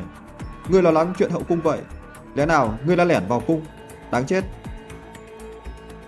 Cẩu nô tài không cha mẹ, sao ngươi dám xúc phạm ta, công chúa điện hạ? Quốc có quốc pháp, gia có gia quy. Một tiểu nô tài dám mâu thuẫn với quan chức quan trọng trong triều, hắn thực sự là đáng chết. Công chúa điện hạ, tên cẩu nô tài này không phục vụ công chúa đàng hoàng, suốt ngày quấy rối quốc sự, rối loạn triều đình. Bây giờ Trần tướng quân đã có lời, chúng ta phải nghi ngờ tên thái giám này đang âm mưu chiếm quyền đoạt vị. Đại công chúa điện hạ, lão thần đã muốn nói từ lâu, tên thái giám này giết con ta, giờ hắn còn can thiệp vào chuyện triều chính, tội ác ghê tởm. Giờ lại với nhị công chúa, không rõ ràng. Tội chồng thêm tội, phải phạt thật nặng. Ta đã hiểu rồi. Lần trước ngươi không làm gì được ta đã đưa ra lệnh ân sủng, xử lý vấn đề chư hầu một cách hoàn hảo. Ta lập đại công khiến các ngươi ghen tị, nên đã hợp lực để gây rối cho ta. Không phải vì muốn công chúa điện hạ trừng phạt ta sao? Chỉ là một tên hoạn quan, chúng ta có gì phải ghen tị. Cẩu nô tài, sao ngươi dám thốt ra lời ngạo mạn như vậy? Một thái giám không phục vụ tốt hai vị công chúa, lại đưa ra những ý định kỳ quặc với triều đình là việc lừa dối vua chúa, giờ lại xúc phạm các đại thần trong triều. Ngươi đúng là tự tìm cái chết. Trần tướng quân, có phải ngươi đang gây sức ép với đại công chúa vì ngươi không thích ta? Không phải ngươi là con trai của vị anh hùng với chiến công vang dội sao?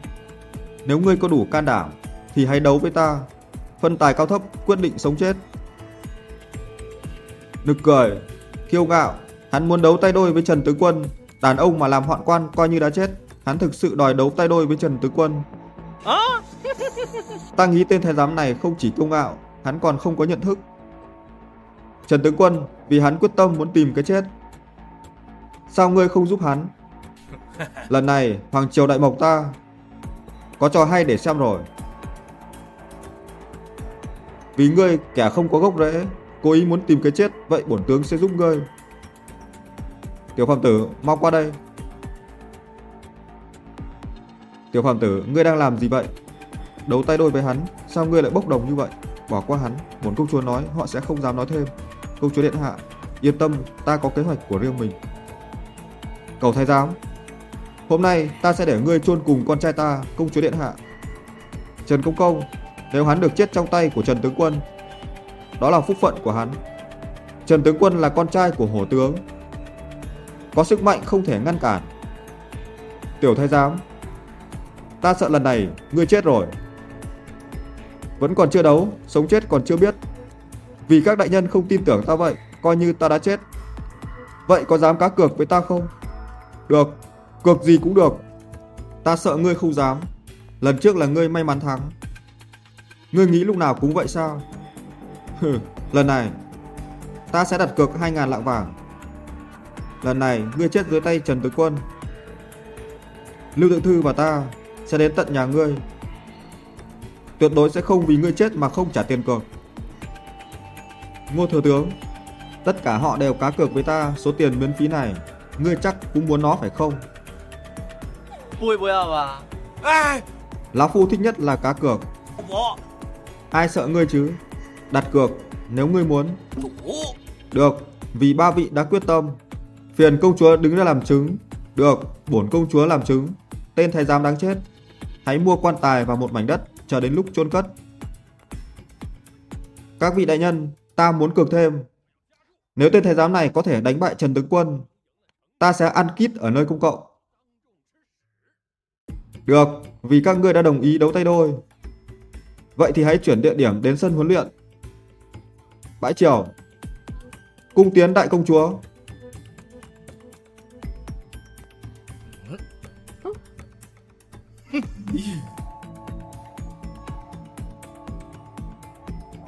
Ôi trời ơi, một khẩu súng tiêu tốn 10 lạng vàng, sao lại đắt vậy? Kệ đi, vì cái mạng của ta.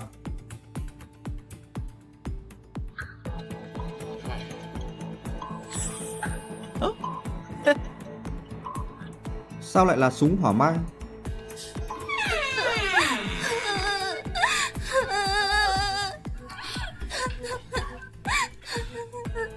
Lão bà yêu dấu, sao lại khóc lóc vậy? Ta vừa nhận được tin từ đại công chúa, ngươi phải đấu tay đôi với Trần tướng quân, ta mới ở bên ngươi được 2 ngày. Ta sắp trở thành quá phụ. Khóc lóc cái gì, ta vẫn chưa chết. Hơn thế nữa, ta còn chưa động phòng với nàng, sao ta chết được?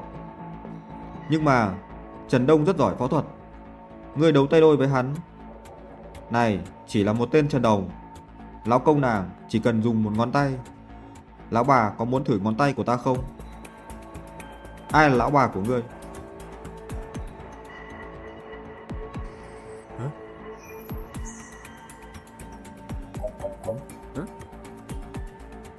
Ngươi giữ cái này. Đây là vật tổ tiên truyền lại, bùa hộ mệnh, hy vọng sẽ giúp ngươi bình an. Xem ra ta rất xấu xa.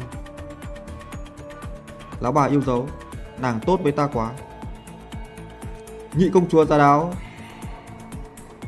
Tiểu phàm tử tham kiến nhị công chúa. Nô tỳ khấu kiến nhị công chúa. Tiểu phàm tử đi theo ta. 啊，二公主，二公主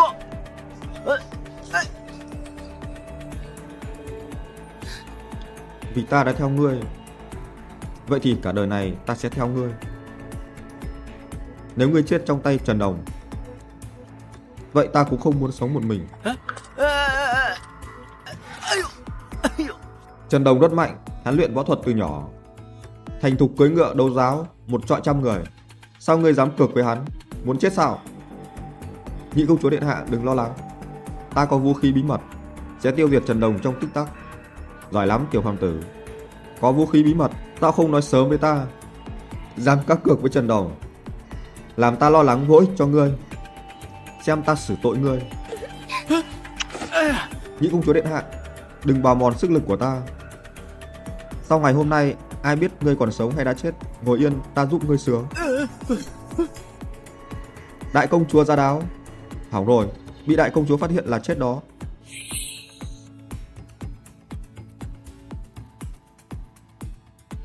Nô tài thỉnh an đại công chúa. 请问 Ninh Tuyết thỉnh an hoàng tỷ. Giữa ban ngày, ngươi làm gì ở đây? Không có tôn ti trật tự gì. 这个啊， Bẩm đại công chúa điện hạ, nhị công chúa lo cho cuộc đấu của nô tài, đặc biệt yêu cầu nô tài đến đây nói với nô tài các chú ý cần thiết. Đúng, hoàng tỷ, đúng như lời tiểu phàm nói, là chúng ta thực hành kỹ năng võ thuật. Các ngươi thực hiện trên giường sao? Giỏi lắm tiểu phàm tử, ngươi bị cắt rồi mà không thành thật, dám lén lút cùng hoàng muội ở đây. Nô tài và nhị công chúa vô tội. Vậy vết son trên mặt ngươi là sao? Hoàng tỷ chỉ là hiểu lầm, đây là do muội vừa chiến đấu võ thuật với tiểu phàm tử vô tình để lại. Quên đi, không nói chuyện này nữa. Tiểu phàm tử, ngươi phải thắng nó. Ta đợi ngươi. Đừng lo, công chúa điện hạ, nô tài sẽ giành chiến thắng. Chắc chắn không thua. Được, trông chờ vào màn trình diễn của ngươi.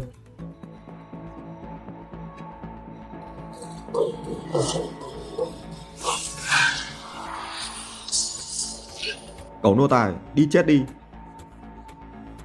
Trần tướng quân, lão phu hôm nay sẽ đánh trống cổ vũ cho ngươi.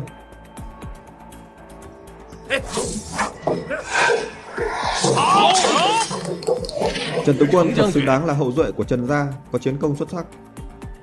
Bộ xạ thủ này đúng là bá đạo, phát huy uy lực cực mạnh, rất giống người cha năm xưa. Không tệ. Theo lão phu thấy, tên cẩu thái giám này hôm nay sẽ bị chết. Cứ chờ xem, tiểu phàm tử có vũ khí bí mật. Trần Đồng có tài thiên xạ, hắn đã từng chinh chiến xa trường, đúng là lợi hại. Ta đoán tiểu phàm tử dù có vũ khí bí mật nhưng không phải là đối thủ của hắn. Hoàng tỷ yên tâm, tiểu phàm tử sẽ không thua đâu. Cẩu thái giám, đừng nói bổn tướng quân bắt nạt ngươi, ngươi có thể dùng bất cứ vũ khí gì vào bất kỳ con ngựa nào trong cung. Không cần, ngựa ta không biết cưỡi. Con trai, đại thù của con hôm nay cuối cùng cũng báo được rồi. Tiểu phàm tử, ngươi đang làm gì vậy? Ấy, chu đại nhân, hãy yên tâm. Tiểu tử này hôm nay chỉ có đường chết. Cẩu thái giám ngu dốt, ngựa cũng không biết cưỡi, còn dám đấu với Trần tướng quân, đúng là không biết lượng sức. Trận đấu bắt đầu. Cẩu thái giám, nạp mạng đi. Tiểu phàm tử, ngươi đừng xảy ra chuyện gì.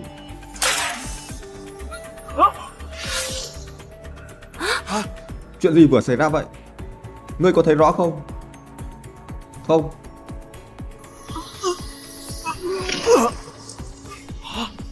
Wow, tiểu phàm tử hay quá, ngươi lợi hại quá. Hoàng tỷ, có thấy không? Tiểu phàm tử thực sự không làm ta thất vọng. Đúng là vũ khí mạnh, thứ được phóng ra là sấm sét. Tiểu phàm tử có vũ khí bí mật. Nếu vũ khí này được trang bị cho người lính, vậy thì còn phải sợ ai nữa? Con trai tướng quân gì chứ, đúng là bất tài. Tiểu phàm tử, ngươi thật lợi hại, đẹp trai quá. Hoàng muội là công chúa, hãy đàng hoàng hơn. Ây da hoàng tỷ, muội cũng chỉ đang vui cho tiểu phàm tử. Ngô thừa tướng, Chu thượng thư, Lưu thượng thư, ai nói tiểu phàm tử nhất định sẽ thua? Đợi đã, hai vị công chúa, tiểu phàm tử là thái giám hậu cung, hắn lại giấu vũ khí bí mật, sẽ không có lợi cho hai vị công chúa đâu. Công chúa điện hạ, thừa tướng nói đúng, tên này ẩn nấp trong hậu cung, tên này xảo quyệt nên chảm.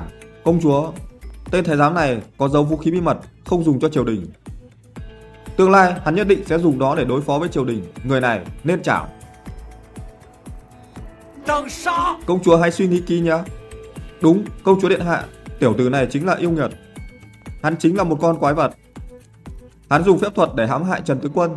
Xin công chúa điện hạ làm chủ cho ta, làm chủ cho Trần tướng quân.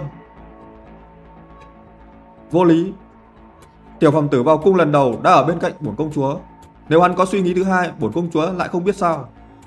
Các người dám nói lung tung ở đây. Nhị công chúa biết người biết mặt nhưng không biết lòng. Đúng vậy công chúa điện hạ, ngoại hình phản ánh tâm hồn.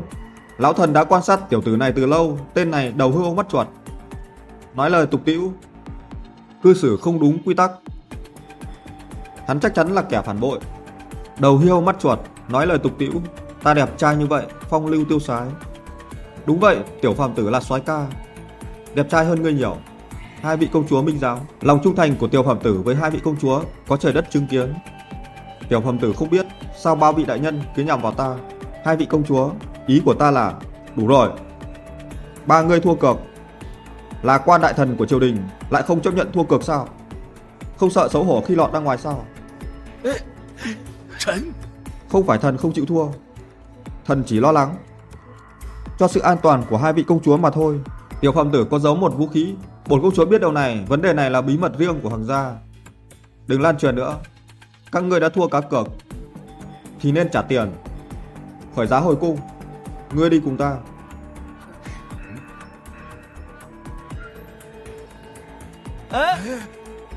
Ngô thừa tướng, vật tế thần này lần này không có tác dụng. Trần công công, nữ đế sẽ sớm trở lại. Ta e rằng Trần công công sẽ không còn cười được nữa. Không làm sai, không sợ ma gõ cửa, ta có gì phải sợ. Này Chu đại nhân, Lưu đại nhân, hai vị vẫn chưa trả tiền cho ta. Không phải đại công chúa vừa nói sao, vụ cá cược này phải được thực hiện.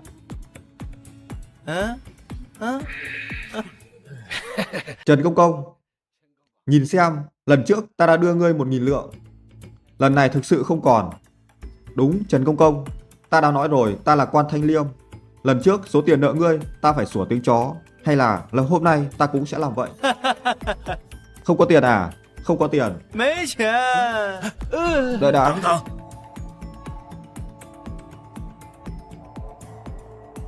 Số tiền của cả hai người đó lão phu sẽ trả.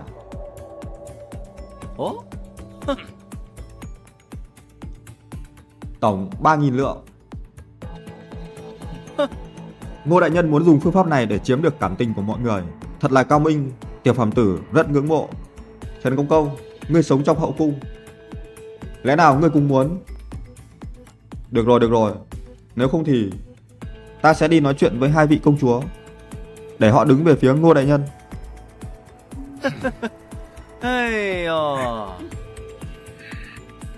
Kẻ ác đã thành công. Cảm ơn thừa tướng đã cứu chúng ta. Nếu không thì hôm nay ta thực sự không biết phải làm thế nào. Tiểu phàm tử cầu nô tài này, lão phu phải giết hắn báo thù cho con trai. Vấn đề tầm thường, quan tâm làm gì? Hai vị đại nhân, nếu không có gì xảy ra, hãy đến phủ của ta. Được.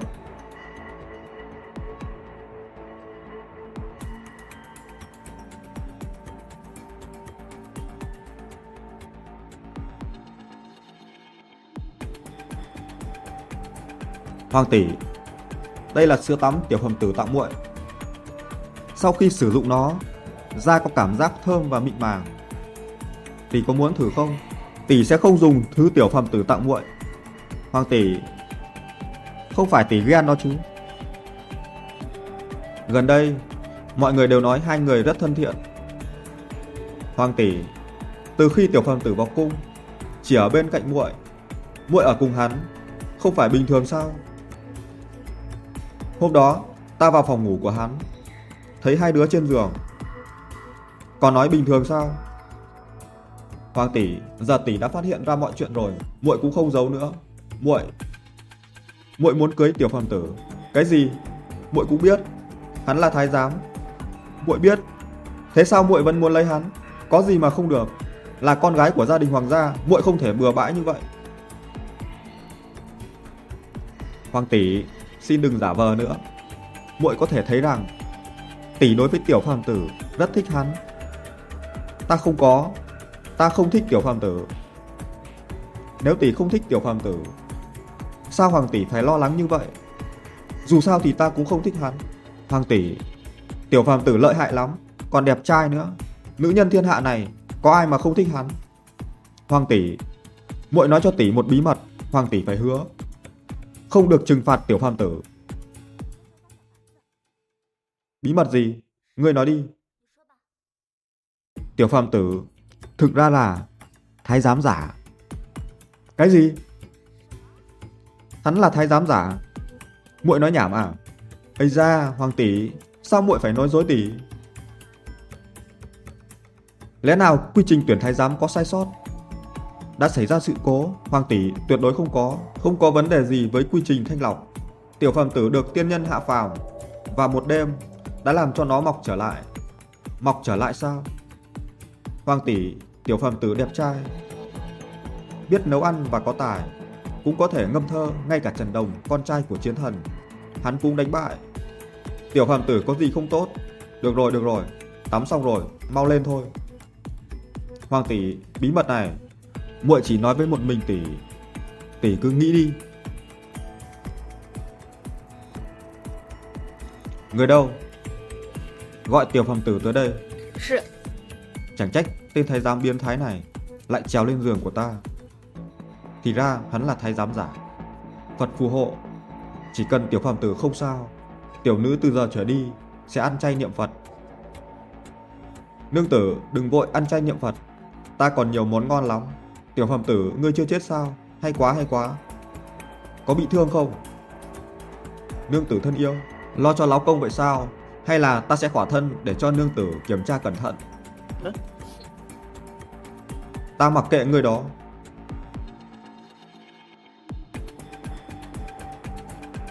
Nương tử tốt, lão công nàng có vũ khí thần kỳ, ngay cả Ngô thừa tướng cũng không làm gì được.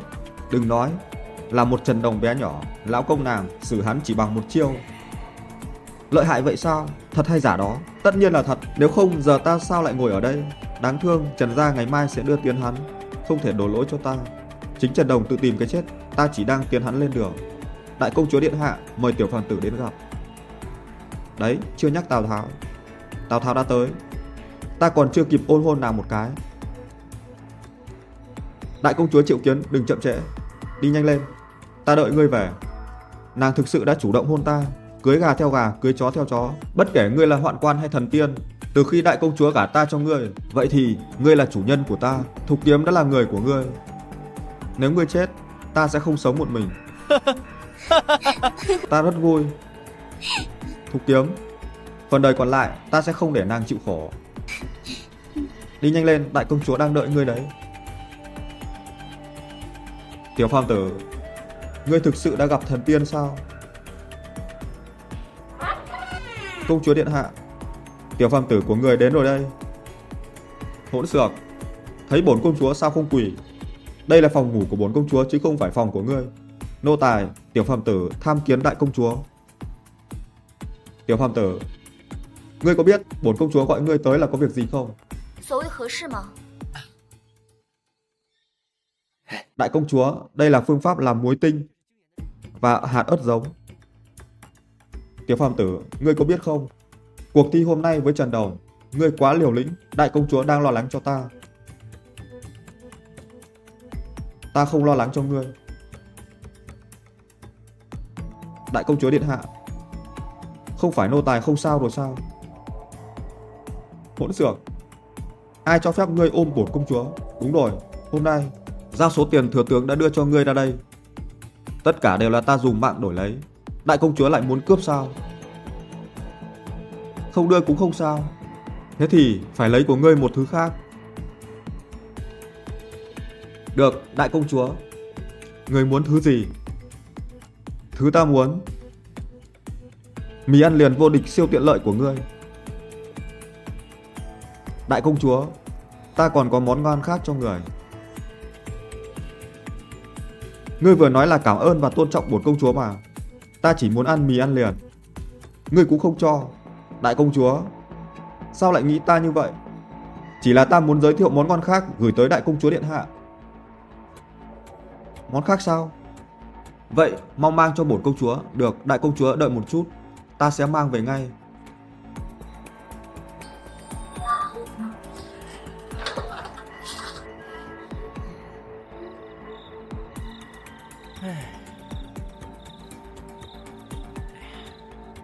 Đồ ăn của cửa hàng không thú vị chút nào. Cái này tạm chấp nhận.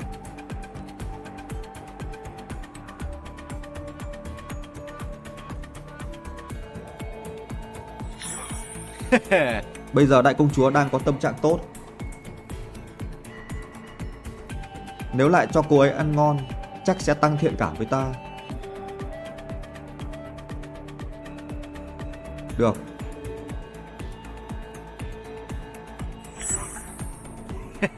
Đại công chúa, vớ đen đây rồi. Đại công chúa, món ngon về rồi đây. Sao người lại cởi y phục ra thế? Ta không phải vì sợ món ăn bị vấy bẩn vào sao? Tiểu phàm tử, cái thứ này bốc mùi kinh quá. Công chúa điện hạ, món này thơm ngon lắm đó. Tiểu phàm tử, bổn công chúa đối tốt với ngươi, sao ngươi dám lừa ta? Công chúa điện hạ, ta không lừa người. Món này ngon lắm. Không tin, ta thử trước. Ta không muốn. Công chúa điện hạ, nếu món này thực sự rất ngon, người có thể đồng ý với yêu cầu của nô tài. Điều kiện? Có điều kiện gì? Đồ hoạn quan biến thái, ngươi lại nghĩ chuyện xấu. Công chúa điện hạ, đậu hũ thối có mùi khó chịu. Nếu nó ngon, người có thể xem thứ này được không? Mặc nó cho nô tài xem. Cái này là cái gì? Thứ này, nữ nhân mặc vào càng quyến rũ hơn.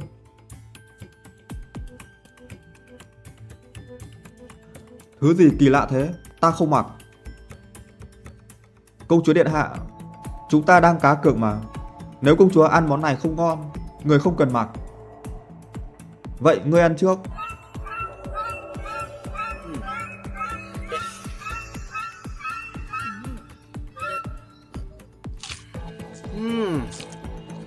Đừng lo lắng, công chúa. Sao tiểu phẩm tử lừa người được? Công chúa điện hạ, tiểu phẩm tử bón cho người ăn.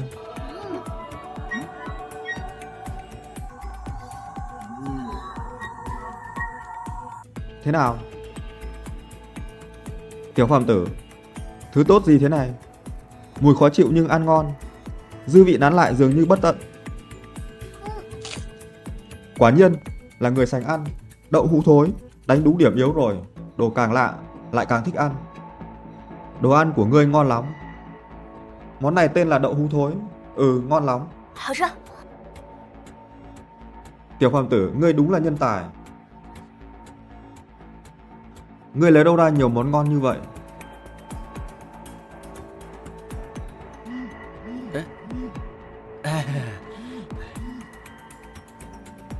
Đại công chúa Mộc Song Tuyết, chiều cao 1m7, số đo 90, 60, 92, độ hảo cảm 80 lên 90, thích đồ ăn. Độ hảo cảm đã tăng lên 90%. Đại công chúa bây giờ sẽ phải vâng lời ta. Đại công chúa điện hạ, chiếc tất đen này, người tự mặc hay để nô tài mặc giúp?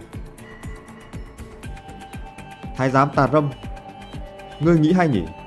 Đưa ta xem. Ta sẽ tự mặc nó. Đợi đã. Cái này nữa sẽ quyến rũ hơn.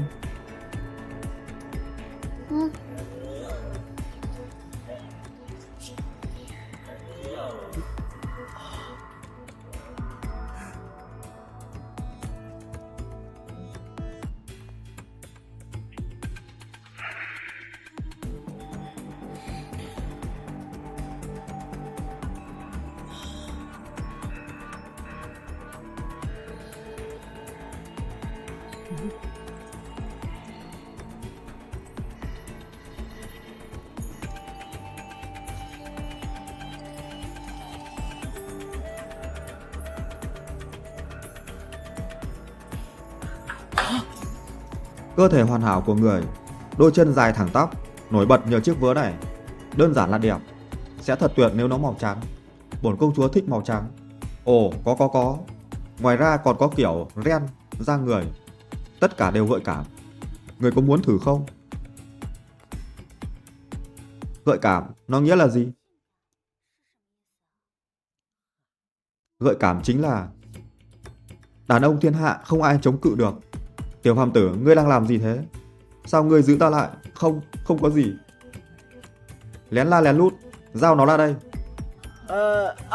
Ta chợt nhớ tới, Thục Kiếm vẫn đợi ta quay về. Ta đi đây. Tiểu phàm tử, nếu hôm nay ngươi dám bước ra khỏi phòng ngủ của bổn công chúa, ngươi sẽ phạm tội lừa dối giam vào đại lao. Để ta nói sự thật. Sau đó ta đã phát hiện ra nó lớn lên, nhưng ta cũng không thể kiểm soát được nó. Thực sự là tiên nhân đã vuốt trụ ngươi sao? À đúng. Ngay cả tiên nhân cũng thấy thiên hạ này không có đàn ông nào xứng đáng với đại công chúa. Thế là ban cho ta tiên dược để ta mọc trở lại. Có chuyện tốt vậy sao? Công chúa, đây chính là tiên nhân đã sắp xếp. Tiểu phàm tử, ngươi còn không buông bổn công chúa ra. Không buông. Tiểu phàm tử, ngươi buông ta ra. Không đời nào.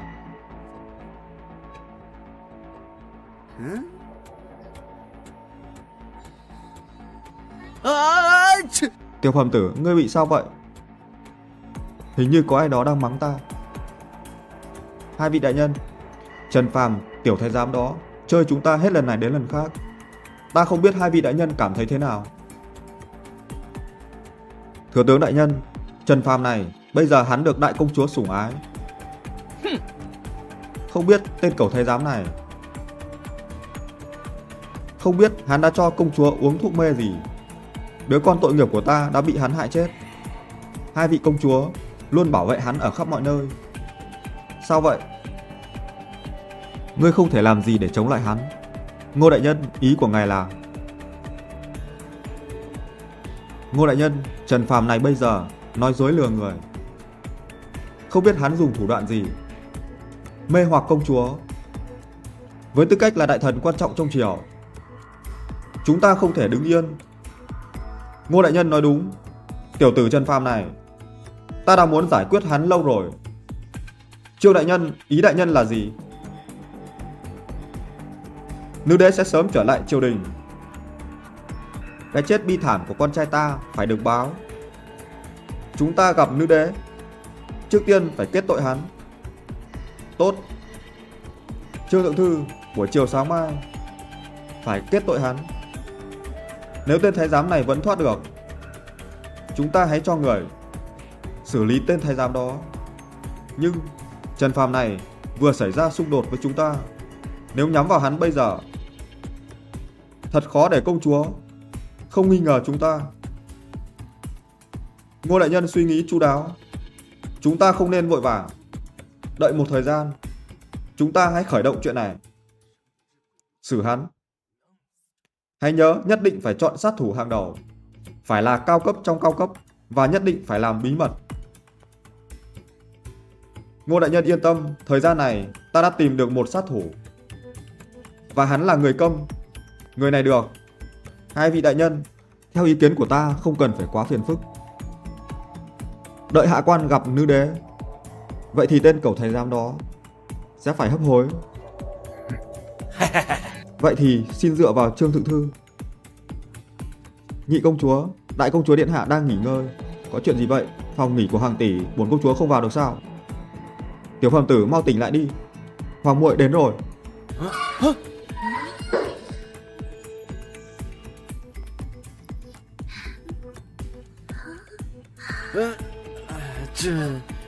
Công chúa, muộn rồi. Hoàng tỷ, tỷ hành động nhanh thật đó. Hoàng muội, muội không được phép nói nhảm. Hoàng tỷ, thế nào? Hoàng muội, đừng nói nhảm nữa. Tiểu phàm tử, ngươi ra ngoài trước. Hoàng tỷ, nếu đó đúng là điều tỷ nói, tiểu phàm tử tối nay sẽ là của muội.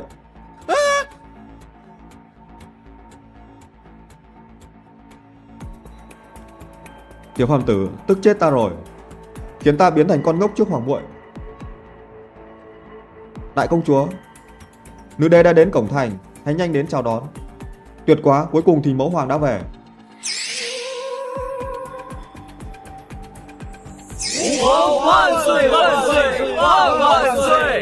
Chúng ái khanh bình thân, tạ vạn tuế. Mẫu hoàng, cuối cùng người cũng về. Con nhớ người quá, mẫu hoàng, con cũng nhớ người. Ôi trời ơi, nghe đồn nữ đế đang ngoài 40 mà trông trẻ thật đó. Chấm cũng nhớ các con, 3 năm không gặp, các con đều đã trưởng thành. Chúc mừng nữ đế đã bình định được lãnh thổ phía Bắc Khải hoàn trở về. Ngươi là ai?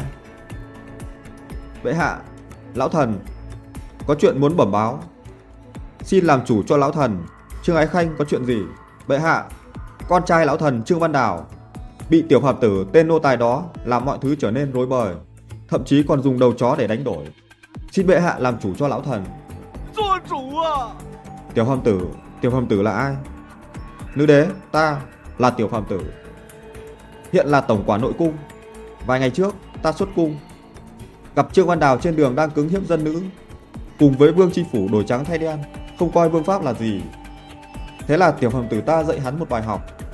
Nữ đế bệ hạ, mọi việc tiểu phàm tử làm tất cả đều nhằm mục đích củng cố uy tín và quyền lực của bệ hạ. Không có ta, hoàng triều Đại Mộc sẽ sụp đổ.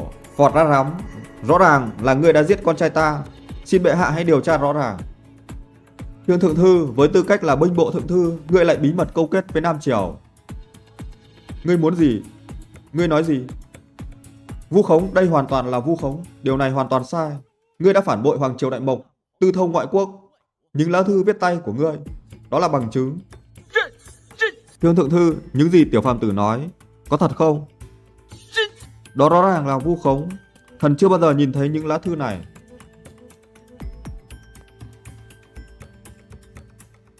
Được lắm, binh bộ thượng thư của ta lại câu kết ngoại quốc. Người đâu rồi? Kéo ra ngoài. Chu di cửu tộc. Làm thế nào ngươi tìm được lá thư bí mật như vậy? Ngươi đi đêm để tranh giành quyền lực, sử dụng mọi phương tiện có thể đàn áp điều tốt, gây thiệt hại cho hệ thống quốc gia. Dân chúng phẫn nộ sục sôi khắp nơi. Đại công chúa từ lâu đã ra lệnh cho ta xây dựng lực lượng giám sát hàng trăm quan chức trong triều đình. Cái gì mà các ngươi không dám làm, ta sẽ làm. Cái gì mà các ngươi không dám quản, ta sẽ quản. Ta có thể tiền trảm hậu tấu. Hoàng quyền ủy thác ta chính là Tây Sưởng. Đưa đi, được lắm. Làm quan trong triều hơn 10 năm, lại thông đồng với kẻ thù phản quốc. Ta nhổ vào. Ban đầu, thần muốn trình bày trước bệ hạ về chuyện của Trương thượng thư, nhưng đã được Trần tổng quản bẩm báo trước.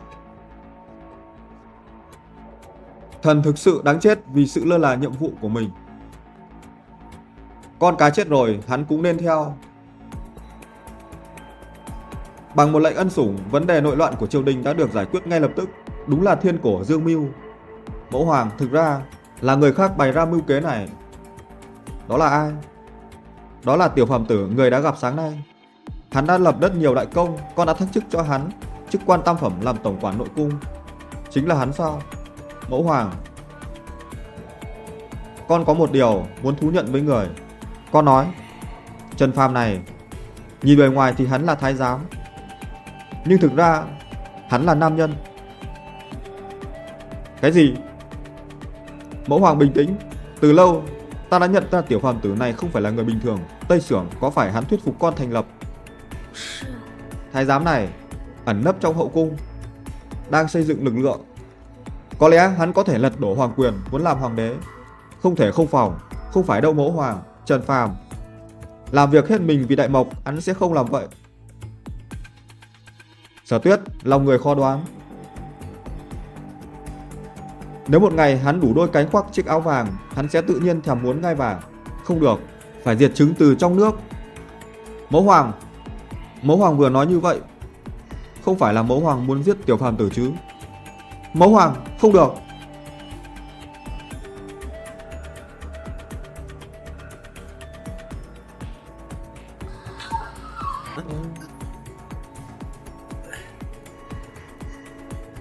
Nữ đế thứ tội, tiểu phàm tử không chào đón từ xa. Ngươi có biết sao chấm lại tìm đến ngươi? Biết. Ồ, biết sao? Tiểu Phàm Tử phạm tội lừa dối hoàng đế, nhưng nữ đế bệ hạ, Tiểu Phàm Tử cũng không còn lựa chọn. Một đêm ta mơ được tiên nhân vuốt trụ, ngay khi ta thức dậy đã thấy nó mọc lại. Giỏi cho tên cẩu nô tài, ngươi nghĩ chấm là công chúa, bị thu hút bởi những lời ngọt ngào của ngươi. Ngươi mê hoặc công chúa, thành lập Tây Xưởng, sát hại Trần Tướng Quân và Trương Văn Đào. Ta nghĩ ngươi có mưu đồ riêng. Nữ đế bệ hạ, thần luôn trung thành với Đại Mộc, thần làm vậy cũng vì hoàng triều Đại Mộc. Đừng nói những lời hoa mỹ lừa người, hôm nay trẫm phải giết ngươi. Bệ hạ, ngài thực sự muốn giết ta? Giết một thái giám có gì không được. Nữ đế bệ hạ, Tiểu Phàm Tử trung thành với Đại Mộc, hiến kế lệnh ân sủng, khiến hoàng tử Nam Triều rút lui, giết cả ức hiếp dân lành, bắt giữ đại thần phản quốc. Tiểu Phàm Tử đã lập nhiều công lớn, sao lại muốn lấy mạng của ta? Ngươi thực sự đã lập rất nhiều công lao, nhưng ngươi càng gây hại hơn. Nhiều nhất là sau khi giết ngươi, ta sẽ tổ chức cho ngươi một đám tang sang trọng. Ngươi đã chết, còn gì nữa mà sang với trọng? Ngươi dám bất mãn? Ngươi có biết vua chúa tức giận có thể biến máu chảy thành sông, hàng triệu người chết. Hơn nữa, ngươi chỉ là một thái giám. Thế người có biết cơn thịnh nộ của một dân thường không? Chỉ là một nam nhân, ngươi tức giận thì sao? Ta tức giận, máu bắn tung tóe, thi thể nằm dưới đất. Cái này là cái gì? Nữ đế bệ hạ, người nên biết Trần Tướng Quân dũng mãnh thế nào, nhưng ta đã bắn hạ hắn. Đây là kỹ thuật tạo sấm sét của ngươi. Đúng vậy, chỉ cần Tiểu Phàm Tử ta muốn, bây giờ có thể kết liễu tính mạng của nữ đế. Ngươi dám giết nhà vua? Nữ đế bệ hạ, quả là tuyệt vời, quốc sắc thiên hương. Nếu người bị ta bắn chết, thật đáng tiếc. Giỏi lắm cẩu nô tài, sao ngươi dám thô lỗ với ta như vậy? Mau hạ vũ khí, ta có thể tha mạng cho ngươi. Nếu Tiểu Phàm Tử thực sự muốn tạo phản, bây giờ ta có thể một phát nữ đế nằm xuống. Nhưng Tiểu Phàm Tử quan tâm đến hoàng triều Đại Mộc, không có ý làm vậy, xin bệ hạ minh xét. Mẫu hoàng, đừng giết Tiểu Phàm Tử. Mẫu hoàng, Tiểu Phàm Tử nếu xảy ra chuyện gì, Ninh Tuyết cũng không muốn sống. Các ngươi đây là đã bị hắn bỏ bùa rồi sao? Ta sẽ không bao giờ tha cho hắn. Mẫu hoàng, xin hãy tha cho Tiểu Phàm Tử đi. Sao trẫm phải tha cho hắn? Bởi vì con đang mang thai đứa con của hắn. Mang thai? Cái gì? Mẫu hoàng, con cũng đang mang thai đứa con của Tiểu Phàm Tử. Các ngươi đang nói gì vậy? Sao các ngươi lại có thể làm vậy? Hạnh phúc đến thật bất ngờ. Mẫu hoàng, nếu người không tin có thể hỏi thái y trong cung. Là thật đó, con và hoàng tỷ đã cùng nhau mang thai rồi. Người có thể vì đứa trẻ trong bụng mà tha cho Tiểu Phàm Tử. Mẫu hoàng, nếu người không thả Tiểu Phàm Tử đi, thế thì con không sống nữa. Phản rồi, các con đúng là đang tạo nghiệp. Trẫm mệt rồi, muốn về nghỉ ngơi. Mẫu hoàng, con và Ninh Tuyết sẽ đưa người về. Không cần, ta muốn yên lặng. Sở Tuyết, Ninh Tuyết, hai nàng có thai thật không? Tất nhiên là giả. Nếu chúng ta không nói điều đó, mẫu hoàng có tha cho ngươi không? Đúng vậy, nhưng mà ta và hoàng tỷ đã nói như vậy rồi. Ngươi phải biến giả thành thật. Bắt đầu từ hôm nay, 246 là của ta, 357 ở bên hoàng tỷ. Chủ nhật dùng chung. À, hiểu rồi. Tiểu Phàm Tử nhất định phải cố hết sức. Ấy, ta có một cách hay hơn mà lại đơn giản. Tối nay ba chúng ta triển luôn. Tiểu Phàm Tử, ý ngươi đúng ý ta. Tiểu Phàm Tử, ngươi dám bảo 2 tỷ muội chúng ta cùng phục vụ ngươi, đúng là bá đạo. Ôi đại công chúa, nhị công chúa, Tiểu Phàm Tử nhất định phấn đấu để nữ đế bệ hạ sớm có cháu trai.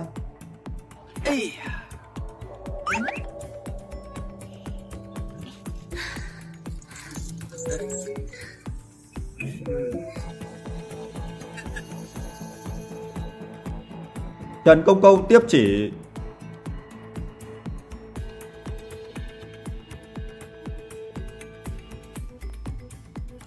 Phụng Thiên thừa vận, hoàng đế chiếu viết: từ hôm nay hủy bỏ chức vụ tổng quản nội cung của Trần Phàm, giáng làm thái giám bình thường. Trần Công Công tiếp chỉ đi. Xem ra nữ đế vẫn còn tức giận ta. À, Trần Phàm, giả ra cùng nữ đế chinh phục phương Bắc. Lúc ta tháp tùng nữ đế, việc trong cung ngươi đã làm rất tốt. Yên Công Công cứ đùa. Ta không hề nói đùa. Ta đồng hành cùng nữ đế đã nhiều năm. Trong đám thái giám không có ai may mắn như Trần Công Công. Chỉ trong vòng 2 tháng, ngươi từ thái giám bình thường đã trở thành tổng quản nội cung. Nữ đế ra lệnh, ngươi không còn là tổng quản nữa. Giờ ngươi là thái giám bình thường. Những gì ngươi có được đều là ơn của vua chúa. Nhìn vào ngôi nhà của ngươi. Và cô A Hoàn này, không tệ. Yên công công, ý ngươi là gì? Tốt hơn những thứ này, ngươi giao lại cho ta thì sao? Yên công công, đây đều là những gì đại công chúa thưởng cho ta, ngươi dám sao? Bổn công công là đại nội tổng quản, chức quan nhị phẩm, Trần Phàm, ngươi không muốn lấy lòng ta sao? Được rồi, nếu Yên công công muốn, có thể đi hỏi đại công chúa, chỉ cần đại công chúa nói, ta sẵn sàng nhường cho Yên công công. Tốt. Trần Phàm, ngươi ỷ có đại công chúa ủng hộ, mà muốn làm gì cũng được sao? Ra ra, nhớ ngươi rồi đó.早. Lão công, giờ chàng gặp khó, ai cũng muốn giẫm đạp lên. Tiểu phẩm tử ta là người dễ bị đạp đến thế sao? Đại Mộc Hoàng Triều Nữ Đế, ta là đại sứ Tây Man kết hợp với Nam Triều. Đại sứ của hai quốc gia gửi thư chiến cho Nữ Đế. Thư chiến. Đại Mộc Hoàng Triều lạm dụng sức mạnh áp đặt lên các vùng lãnh thổ khác.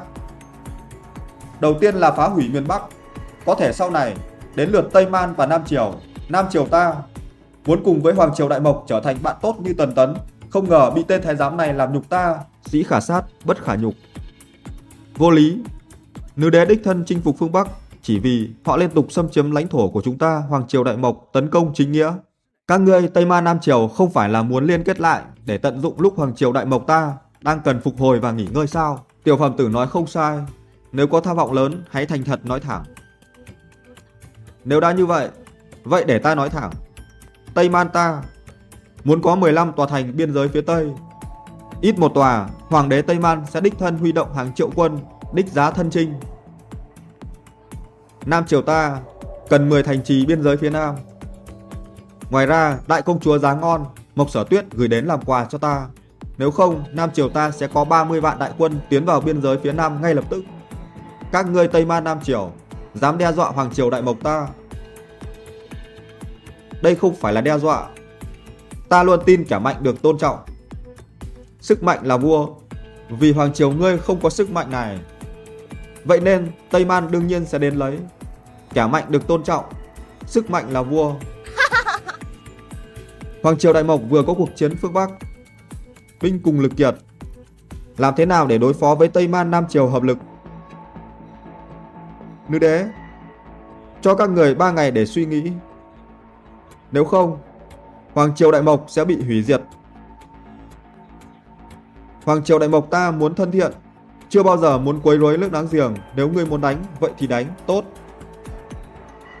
Đại Mộc ta sẽ không nhượng lãnh thổ, không bồi thường, không hòa giải, không cống nạp. Nữ đế nói hay đấy. Nếu đã như vậy, chúng ta không còn gì để nói. Hẹn gặp trên chiến trường, Hoàng Triều Đại Mộc. Chờ bị chinh phục đi. Chờ đã. Sao nào?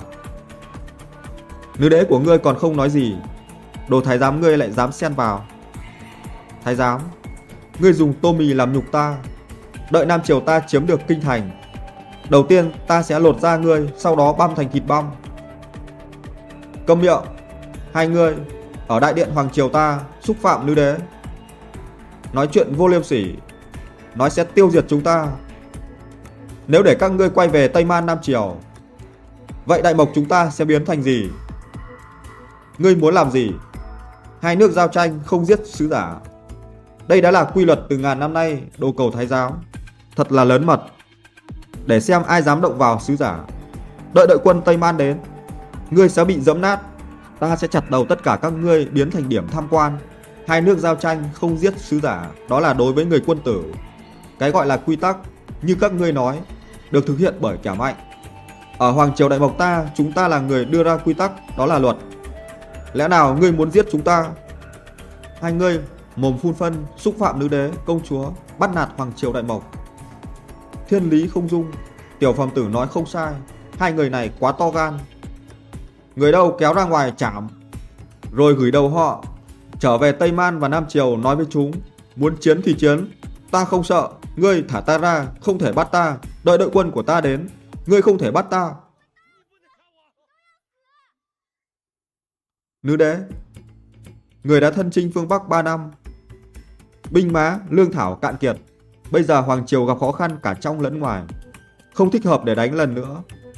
Trẫm cũng biết. Tất cả là do hắn, là do tên tiểu phàm tử ngu ngốc này tự ý cuồng ngôn gây náo loạn tình hình, để Hoàng Triều Đại Mộc rơi vào nguy hiểm. Nữ đế, một con yêu nghiệt như thế, nô tài thấy nên chảm đi. Yên Công Công đòi giết ta. Yên Công Công, ngươi trả thù ta cũng nhanh đó. Trần Công Công, đừng lấy bụng tiểu nhân đo lòng quân tử. Giữa ta và ngươi không có thù hằn gì, sao ta phải trả thù ngươi, ai nói không? Ngươi đang nhắm vào nhà của ta, muốn ta giao cho ngươi. Gia Gia phục vụ nữ đế nhiều năm, được nữ đế sủng ái, nhà của Gia Gia còn thiếu gì sao? Sao phải muốn của ngươi? Xin nữ đế làm chủ cho nô tài, trả lại trong sạch cho nô tài. Yên Công Công là người đồng hành của ta, hắn có hơn chục ngôi nhà. Hắn sẽ không thèm ngôi nhà của ngươi. Vu khống người tốt, bản tính ngươi vẫn vậy. Ngươi tên hạ đồ đang đặt bẫy cho ta à? Tiểu phàm tử đừng nói nữa. Quân Tây Nam và Nam Triều áp sát biên giới, chúng ta nên làm gì?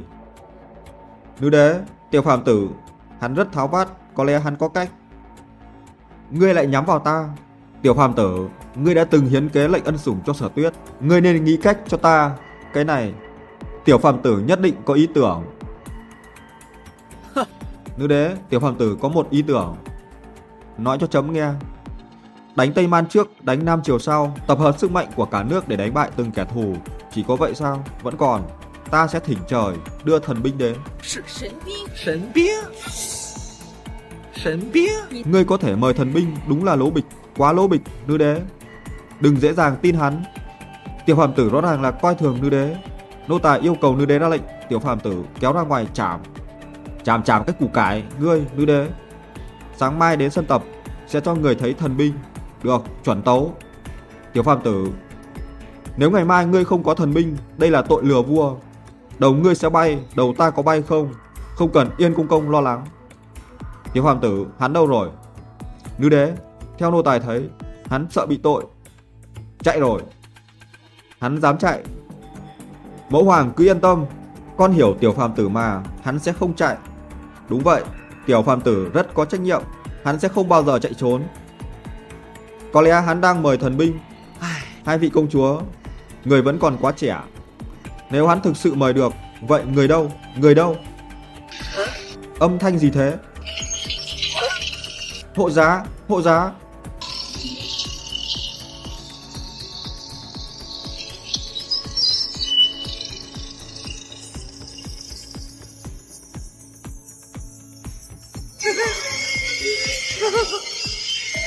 人北望曹秦我真北呀，人北望曹秦我真北呀，我愿守土不开疆。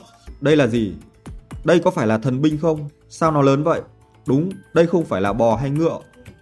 Tiểu phàm tử ngồi trên đó, nó di chuyển thế nào? Cái quái gì đây? Nữ đế, đây là thần binh ta mời về, có thể cản phá mọi thứ. Tiểu phàm tử ngươi thật tuyệt vời. Cái thứ to lớn này có thể tự di chuyển. Đúng, tiểu phàm tử, nó nằm ngoài sự hiểu biết của ta. Lẽ nào nó từ trên trời rơi xuống? Tiểu phàm tử này lẽ nào trời ban xuống? Gia Gia nghĩ là dù thần binh có lợi hại đến đâu, nhưng mà Tây Man có hàng triệu binh, mỗi người nhổ một ngụm cũng nhấn chìm nó. Đúng, tiểu phàm tử, thần binh của ngươi nhìn rất lợi hại, nhưng công dụng của nó là gì? Bẩm nữ đế, đây là máy ủi, có thể gặp người là giết người, gặp tướng giết tướng. Cho dù Tây Man có bao nhiêu binh mã, bất kể bố trí trận địa thế nào, ta chỉ cần trong một hơi thở, đợi đến khoảng cách vừa đủ, ta sẽ đẩy chúng trở lại, chặt đầu tướng Tây Man ngay trên chiến trường. Được, muốn thắng phải chặt đầu tướng trước. Có thần binh này, để xem Tây Man đối phó thế nào. Yên Công Công thấy kế hoạch của ta thế nào? Tốt. Tiểu phàm tử, trẫm sẽ chờ ngươi khải hoàn trở về. Xa trường trăm trận mòn kim giáp, chưa phá lâu lan, bước chẳng trồn. Ôi đẹp trai quá, thơ cũng hay nữa.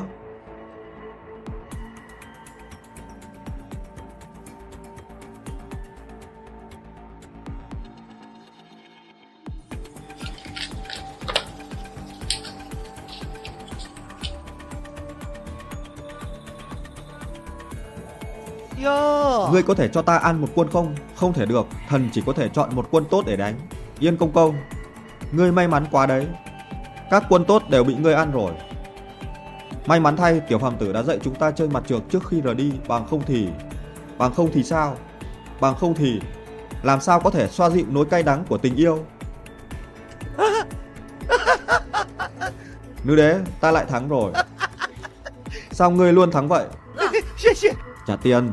Bẩm bệ hạ, tiền tuyến báo về, tiểu phàm tử lái thần binh đã đập nát đội quân Tây Man. Tuyệt quá, tiểu phàm tử về chưa? Đang trên đường hồi kinh. Tốt, hay quá rồi. Tiểu phàm tử đã trở về, lại trùng sinh nhật của mẫu hoàng, đúng là phúc lành nhân đôi. Mẫu hoàng, tiểu phàm tử đúng là tiên nhân hạ phàm. Chúng ta có sự giúp đỡ của hắn, hoàng triều đại mộc sẽ tiến về phía trước. Hoàng muội, muội bị sao vậy? Dường như tiểu phàm tử cũng vui vẻ. Thật sao? Để ta chạm vào. Không ngờ muội lại có thai trước. Không, chờ qua sinh nhật mẫu hoàng, ta phải bắt tiểu phàm tử làm ta mang thai. Hoàng tỷ, vấn đề này tỷ phải chăm chỉ đánh vần cùng hắn.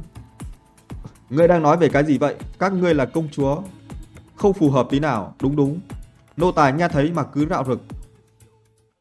Nào, chơi tiếp đi.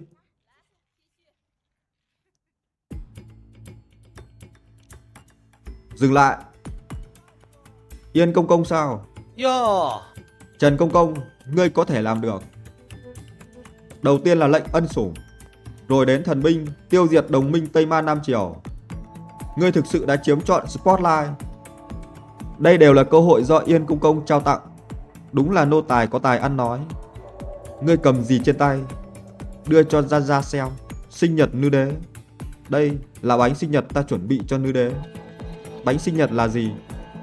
Sao ta chưa nghe đến? Chẳng lẽ bên trong có độc? Yên công công, đây là quà tri ân cho nữ đế. Nếu ngươi làm hỏng, ngươi có khả năng chi trả không? Hỗn xược. Gia đi theo nữ đế nhiều năm, chịu trách nhiệm cho an toàn của nữ đế. Tất cả đồ ăn phải đích thân ta kiểm tra. Đây là quy định, ngươi không biết sao? Quy định ta biết, nhưng ta không đưa cho ngươi. Ngươi lướng tính, ngồi xổm đi tiểu. Tay có sạch không? Bệ hạ, Yên công công, cho tiểu phàm tử vào đi, hắn sẽ không làm hại ta. Yên công công, xin hãy nhường đường. 请。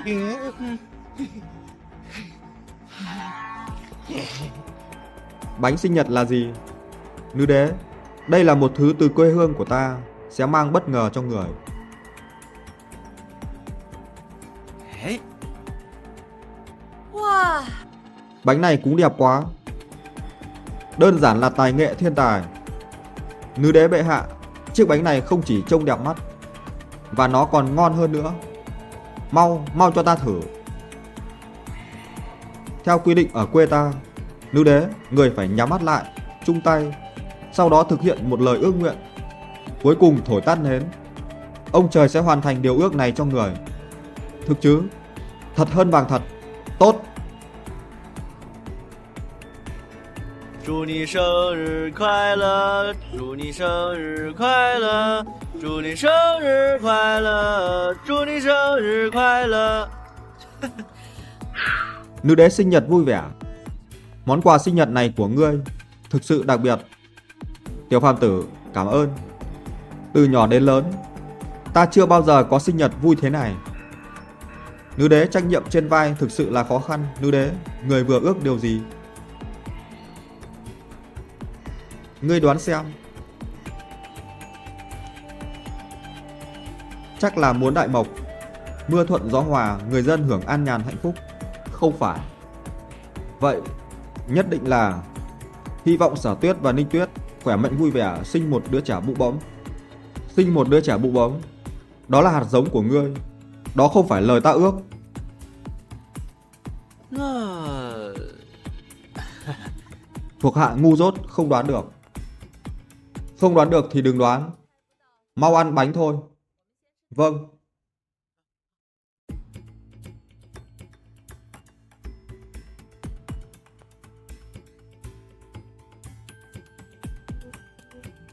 Bánh này ngon quá.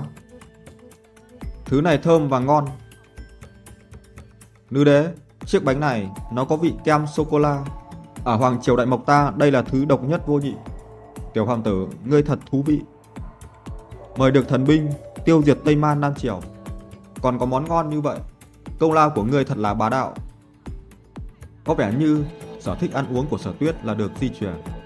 Nữ đế, lần sau sinh nhật người, ta lại làm bánh sinh nhật mỗi lần một vị. Thật chứ, và muốn dịp sinh nhật ta sao? Tất nhiên rồi. Ta chưa bao giờ nói đùa. Nếu ta không làm được, người có thể trị tội lừa dối vua. Tiểu phàm tử, trước đây chấm muốn chặt đầu ngươi, ngươi luôn tìm cách thoát. Bây giờ ngươi lại tự nguyện đưa đầu để chấm chặt. Và nữa, tiểu phàm tử, ngươi có thể từ giờ đừng gọi ta là nữ đế. Vậy gọi người là gì? Gọi ta là Giao Giao. Đêm nay đừng đi đâu, ở lại với ta. Nữ đế, tiểu phàm tử với hai vị công chúa thực sự yêu nhau, có trời xanh chứng giám. Nữ đế, đừng thử thách ta nữa. Được, kiểm tra thông qua. Vì thế ta có thể yên tâm. Ta sẽ giao hai vị công chúa cho ngươi. Bánh to thế này ta không ăn hết được. Đi đón hai vị công chúa của ta gọi đến ăn cùng. Vâng, tiểu phàm tử đi ngay.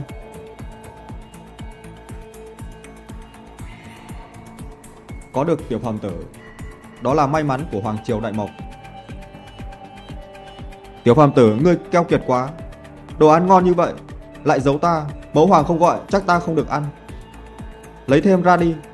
Đúng vậy, hoàng tỷ thích ăn vặt nhất. Sao ngươi lại giấu món ngon vậy? Hai vị công chúa không phải giấu hai người, nhưng đây là sinh nhật của nữ đế. Bánh sinh nhật chỉ ăn vào ngày sinh nhật, chưa đến sinh nhật của hai vị công chúa mà. Ta không ngờ món ăn ngon như vậy.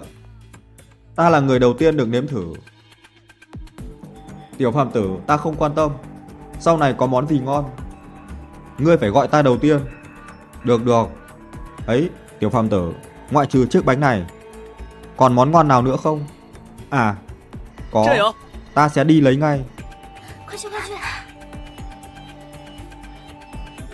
Mẫu hoàng, con thấy thái độ của người đối với tiểu phàm tử đã thay đổi. Hắn lấy ra thần binh tiêu diệt Tây Man Nam Triều, đóng góp đại công như vậy, chấm tự nhiên nghĩ hắn khác. Chấm cũng sẽ thưởng cho hắn. Nào nào, nữ đế, hai vị công chúa, món ngon về rồi. Trà sữa này đi kèm với bánh ngọt, đó là món ngon nhất thiên hạ. Mẫu hoàng hãy thử xem.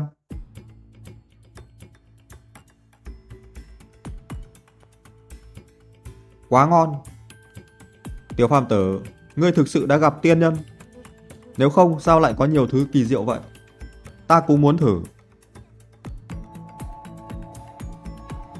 Tiểu phàm tử thực sự không hề lừa dối chúng ta. Bánh này ăn kèm trà sữa, đúng là hương vị tuyệt đỉnh. Tiểu phàm tử, ngươi lợi hại quá.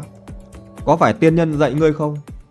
Trà sữa này sao vị nó ngon đến vậy? Tiểu phàm tử, vì ngươi được tiên nhân vuốt trụ đã biến thành nam nhân thực sự. Thế thì không còn thích hợp làm thái giám nữa. Ngươi đã nhiều lần lập đại công, chấm quyết định thưởng cho ngươi 10 vạn lạng vàng, 2.000 mẫu đất, để ngươi làm tư lệnh của đội cận vệ hoàng gia, chịu trách nhiệm về an ninh của toàn bộ cung điện. Tiểu phàm tử sẽ làm tư lệnh. Tiểu phàm tử, sao không cảm ơn mẫu hoàng? Cảm ơn nữ đế. Nữ đế, khi nào thì sẽ gả hai vị công chúa cho thần? Vậy đi, ngươi lập được 3 đại công nữa, trẫm sẽ để hai công chúa gả tất cả cho ngươi. Còn phải lập công sao? Có làm được không? Không, làm được. Chỉ cần có thể cưới hai công chúa, đừng nói 3 đại công, 300 cũng không thành vấn đề. Ta đều làm được. Hả? Tiểu phàm tử, mau đứng dậy đi. Mẫu hoàng, con tin tưởng tiểu phàm tử. Tiểu phàm tử nhất định có thể làm được. Giờ không còn là thái giám nữa, vẫn còn gọi là tiểu phàm tử sao? Đã đến lúc gọi hắn là Trần Đại Nhân. Mẫu hoàng, cho dù hắn có phải là phò mã hay không, con vẫn gọi là tiểu phàm tử. Tiểu phàm tử. Đúng, hoàng tỷ nói đúng. Chúng con gọi hắn là tiểu phàm tử đã quen rồi, trước giờ vẫn gọi như vậy. Được, chỉ cần con hạnh phúc.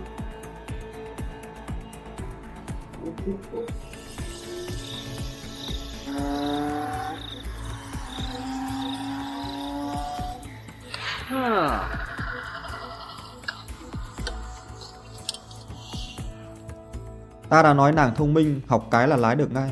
Wow. Vợ ta giỏi quá. Cảm ơn món quà sinh nhật của lão công. Ta vẫn thấy có lỗi với nàng. Hai vị công chúa là con gái nữ đế. Ta thực sự không thể đẩy nàng ra xa họ. Nhưng ta nhất định dùng kiệu lớn rước nàng. Không, lão công. Thục Kiếm biết mình là ai. Nếu lão công dùng kiệu lớn rước ta sợ sẽ không sống qua hôm nay. Cái gì mà sống chết. Ngày vui của chúng ta còn ở phía trước. Lão công cẩn thận, có sát thủ.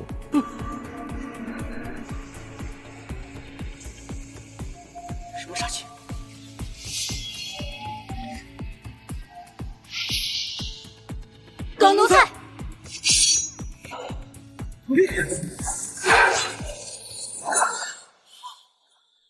Dám ám sát lão công ta, muốn chết.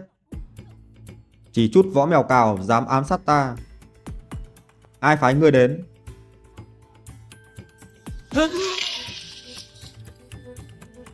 Chuyện gì vậy? Tự sát rồi. Nhìn miệng họ xem có chất độc hay thứ gì đó không. Sao chàng biết? Trong miệng của sát thủ luôn có một túi thuốc nhỏ. Thấy ám sát thất bại, hắn uống thuốc độc tự sát. Đúng là vậy.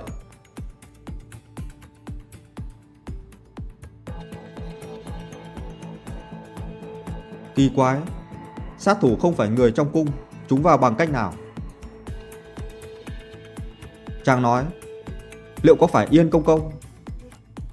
Chắc là không. Mặc dù Yên Công Công đã nhiều lần mâu thuẫn, nhưng có thể thấy hắn chỉ muốn tranh giành quyền lực, không có ý định giết người. Đúng vậy. Chàng nói xem, chẳng lẽ là nữ đế? Không có khả năng. Nữ đế muốn giết ta chỉ cần ra lệnh. Sao phải tìm sát thủ?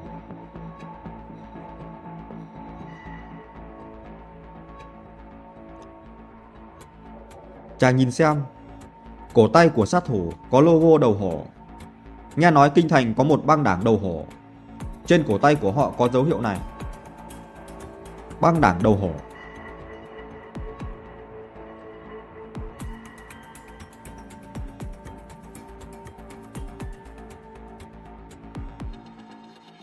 Được rồi. Nương tử yêu dấu, hôm nay nàng vất vả rồi, nàng giúp ta xử lý cái xác này. Đừng gây ồn ào. Ta sẽ đi tìm kiếm xung quanh. Lão công, chàng tự đi sao? Ta đã đoán rồi, đoán xem ai đã làm điều đó. Ta sẽ đối đầu với hắn ngay bây giờ. Đừng làm vậy. Nương tử yên tâm. Ta công khai thế này, họ sẽ không dám làm gì ta. Bùa hộ mệnh ta đã tặng chàng, chàng có mang theo không? Yên tâm nương tử ngoan. Có bùa hộ mệnh của nàng, ta sẽ ổn thôi. Hoàng muội, được bao nhiêu ngày rồi? Cho ta nghe đi. Ây da hoàng tỷ, đây cũng là lần đầu tiên của muội, sao muội biết được? Là lúc hắn dạy muội đánh vần đó, là lúc đó cũng không có thai ngay được. Xem ra ta phải tổ chức hôn lễ cho con càng sớm càng tốt. Tấu Hoàng không phải người nói vẫn muốn tiểu phạm tử lập thêm 3 đại công sao? Đó là trẫm đùa hắn. Cháu trai quý giá của trẫm sắp chào đời, hắn còn chưa cưới các con, vậy thì sao được? Mẫu hoàng, tiểu phàm tử rất có tài, hãy để hắn là cánh tay phải của người, nhất định sẽ làm đại mộc phát dương quang đại. Đúng mẫu hoàng, tiểu phàm tử thật xuất sắc, không có gì để chê, các con đều đánh giá cao hắn. Vâng mẫu hoàng, tiểu phàm tử chính là một thiên tài độc nhất, ngay cả tiên nhân cũng giúp hắn. Các con nói đúng, kể cả tiên nhân cũng giúp hắn. Chấm nghĩ sẽ trao ngai vàng cho hắn. Mẫu hoàng, mẫu hoàng, người nói thật phải không? Mẫu hoàng, người nhường ngôi cho tiểu phàm tử, vậy người làm hoàng đế, tất cả mọi thứ về hoàng triều đại mộc đều phải lo đến. Trẫm cũng có tuổi rồi, mệt rồi. Để trẫm lui về chăm sóc cháu trai, sống một cuộc sống bình thường. Trẫm đã quyết định vào ngày cưới của các con, trẫm sẽ thoái vị, để tiểu phàm tử làm hoàng đế hoàng triều đại mộc. Mẫu hoàng, người tốt quá. Mẫu hoàng, có tiểu phàm tử, triều đại chúng ta sẽ ngày càng lớn mạnh. Ngô đại nhân, thuộc hạ kính đại nhân.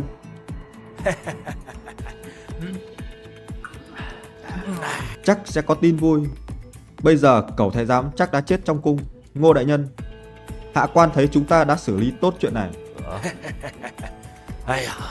Mọi việc có Lưu đại nhân lo liệu thì phải lo gì nữa. Đây cũng là do đại nhân phân phó. Ây già, cẩu thái giám đó làm những việc khiến mọi người tức giận. Đáng lẽ phải chết từ lâu rồi. Đúng vậy. Cùng cạn ly chúc mừng nào. Lại vậy.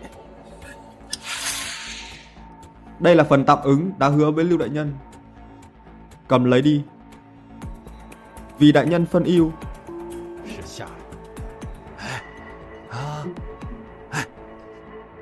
Đó là nhiệm vụ của hạ quan. Tương lai đại nhân có gì phân phó, hạ quan nhất định sẽ làm hết sức mình. Được, điều ta mong muốn nhất chính là lời nói này. Này, Lưu đại nhân nói vậy, ta thích nghe lắm. Lại. Để ăn mừng cái chết của cẩu thái giám, chúng ta cạn ly.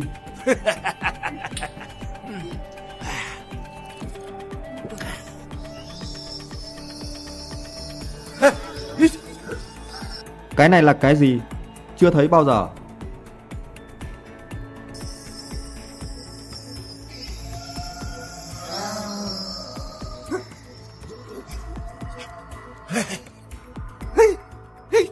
Cái này là cái gì? Tặng quà chúc mừng hai người. Ai đang nói vậy? Là ta, tiểu phàm tử. Ngươi vào bằng cách nào? Ngươi là người hay ma? Sao nhanh vậy? Vừa chết đã đến đòi mạng. Không làm sai, không sợ ma gõ cửa. Cả hai vị đại nhân vừa thấy ta, mặt đã tái nhợt hoảng sợ. Có phải đang thảo luận cách đối phó hại ta không? Trần Công Công, ăn có thể ăn bậy, nhưng không được nói bậy. Ngươi và ta là đại thần trong triều, cùng nhau làm việc vì hoàng triều đại mộc. Chúng ta là đồng nghiệp, sao chúng ta có thể hại ngươi? Đúng vậy. Vậy sao? Ngươi nghĩ chúng ta có thể làm gì với ngươi? Đúng. Những gì đại nhân vừa nói. Ăn mừng cái chết của thái giám là chúc mừng tên thái giám nào? Ngươi nói không? Chúng ta không nói. Ta đã nói ra tên ai chưa? Trần Công Công, sao nào? Ngươi sẽ không tự nguyện trở thành cẩu thái giám đó chứ? Đúng, tiểu phàm tử, ngươi sẽ không nghĩ tên cẩu thái giám đó là ngươi.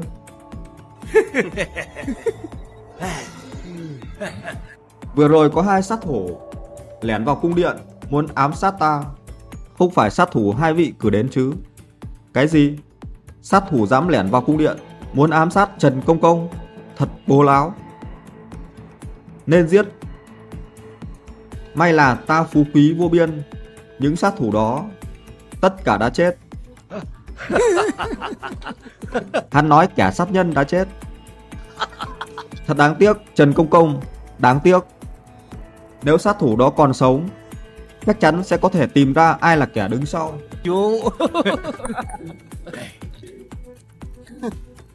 Lưu thượng thư, sao ngươi biết có kẻ đứng sau? Trần Công Công, xin hãy tha thứ cho lão phu vì đã nói quá nhiều. Kể từ khi ngươi được công chúa sủng ái, ngươi tạo ra hàng ngàn kẻ thù. Không biết có bao nhiêu người muốn ăn thịt ngươi, muốn uống máu của ngươi. Ta khuyên ngươi tốt hơn nên tiết chế lại. Giới trẻ đừng quá kiêu ngạo. Không kiêu ngạo sao gọi là giới trẻ? Tiểu tử, thừa tướng quyền cao chức trọng trong triều, sao ngươi dám nói vậy? Hai đại nhân, ta còn chưa nói hết. Mặc dù những kẻ sát thủ đó đã chết, nhưng có một người vẫn còn nửa mạng. Sát thủ vẫn còn sống. Hắn đã nói gì? Hắn nói chính ngươi là kẻ đứng sau. Trần Công Công, ngươi đùa hơi quá rồi đó. Ngươi nói sát thủ là chúng ta ra lệnh. Vậy ta hỏi ngươi, Hiện giờ sát thủ đang ở đâu? Ta muốn chất vấn trực tiếp với hắn. Ồ, Chất vấn trực tiếp. Ngay cả trước mặt nữ đế, ta cũng dám đối đầu. Ta phải lấy lại sự trong sạch cho mình. Dường như thừa tướng đại nhân rất chắc chắn về đám sát thủ đó. Đừng nghi ngờ người tốt. Mọi việc cần phải dựa trên bằng chứng. Bằng chứng đâu? Nói hay lắm. Ta biết rõ ràng sát thủ là hai vị phái tới, nhưng ta thực sự không có bằng chứng. Nhưng mà hai người đã khiêu khích tiểu phàm tử ta, thậm chí ra tay giết người. Vậy thì đừng trách ta. Ta tàn nhẫn với các người. Chờ chết đi. Tiểu tử ngươi kiêu ngạo quá. Đứng lại, tiểu tử bố láo, mau nói rõ với ta. Ngươi mau quay lại. Đồ thỏ đế, quay lại cho ta. Ngươi có tin không? Ngô đại nhân, ta nên làm gì? Tiểu tử đó nghi ngờ chúng ta đã làm điều đó. Lưu đại nhân, đường đường là quan nhất phẩm. Lại bộ thượng thư.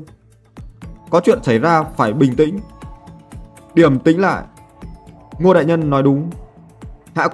Hạ quan sẽ xuống tay lần nữa.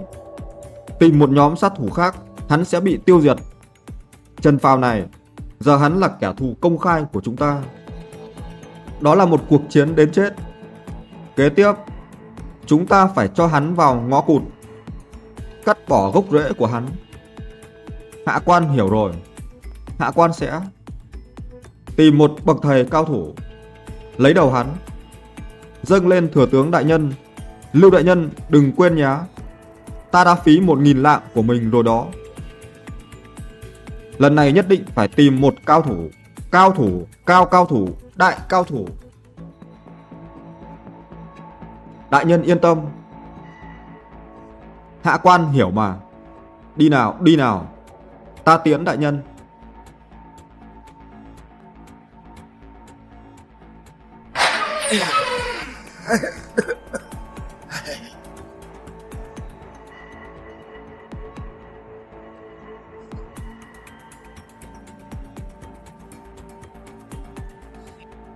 Hai người các ngươi, giờ thì xem ai chết trước. Chuyện gì thế này? Trần Phàm này không phải là thái giám sao? Sao hắn lại làm chỉ huy cận vệ hoàng gia? Đúng, chuyện gì thế này? Hôm nay trẫm có một thông báo. Tiểu phàm tử không phải là thái giám. Đó là người bí mật trẫm bố trí trong cung. Hôm nay trẫm sẽ thăng chức hắn làm chỉ huy cận vệ hoàng gia, chịu trách nhiệm về sự an toàn của toàn bộ cung điện.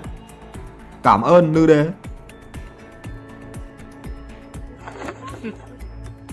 Hai vị đại nhân có bị sốc không? Ta sẽ làm hai người sốc đến mất trí. Bệ hạ, thần nhẫn nhịn chịu đựng, hết lòng phục vụ đất nước, nhưng không ngờ có người đâm sau lưng thần.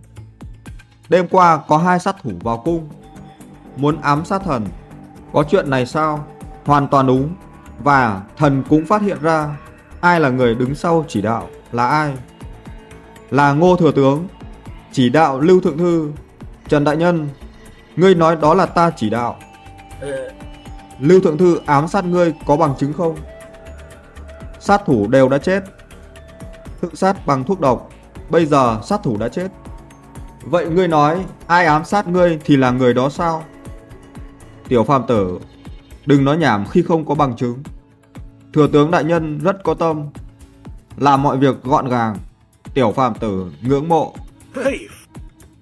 Toàn lời dối trá. Ta không có gửi sát thủ. Ta không có. Vậy sao? Nếu thần chỉ đạo Lưu thượng thư ám sát hắn, thần sẵn sàng bị chu di cửu tộc. Tốt, đây là do ông tự nói.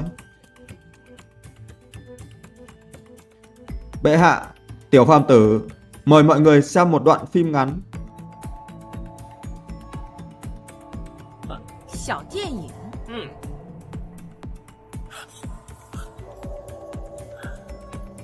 Ngô đại nhân đã bao giờ nhìn thấy điều này chưa? Cái này là cái gì? Bệ hạ, thần đã nói rồi. Hắn lừa dối và mê hoặc đám đông bằng ma thuật. Người thấy đấy. Ngô đại nhân, đây không phải là ngài sao? Hắn đã vu khống ta. Phải làm cho hắn gặp thất bại toàn diện, cắt bỏ gốc rễ. Hạ quan biết rồi, hạ quan sẽ tìm sát thủ hàng đầu. Ngô thừa tướng, giờ ngươi còn gì để nói không? Thần không có gì để nói. Ngô đại nhân, ta đã nói rồi, phép thuật thần thánh và ma quái của hắn không đủ khả năng xúc phạm. Hiện giờ hết rồi. Ngô Yến Hồng, ngươi hưởng hoàng ân lại ghen tị với đồng nghiệp và ám sát hắn. Ngươi có đức hạnh và tài năng gì để làm thừa tướng đại mộc? Tội lừa dối vua là tội không thể tha thứ. Người đâu, kéo chúng ra. Chu di cửu tộc. Bệ hạ tha mạng, bệ hạ. Tất cả đều do Ngô Yến Hồng ép buộc thần làm vậy. Thần bị ép buộc, thưa bệ hạ. Ngươi sẵn sàng trở thành chim ưng. Ngươi cũng đáng chết. Người đâu, kéo hắn ra. Chu di tam tộc, bệ hạ. Lục soát nhà, bệ hạ. Trần đại nhân, xin hãy giúp ta cầu xin nữ đế tha mạng cho ta. Trần công công, Trần đại nhân, người đâu, kéo đi. Trần gia gia, bệ hạ.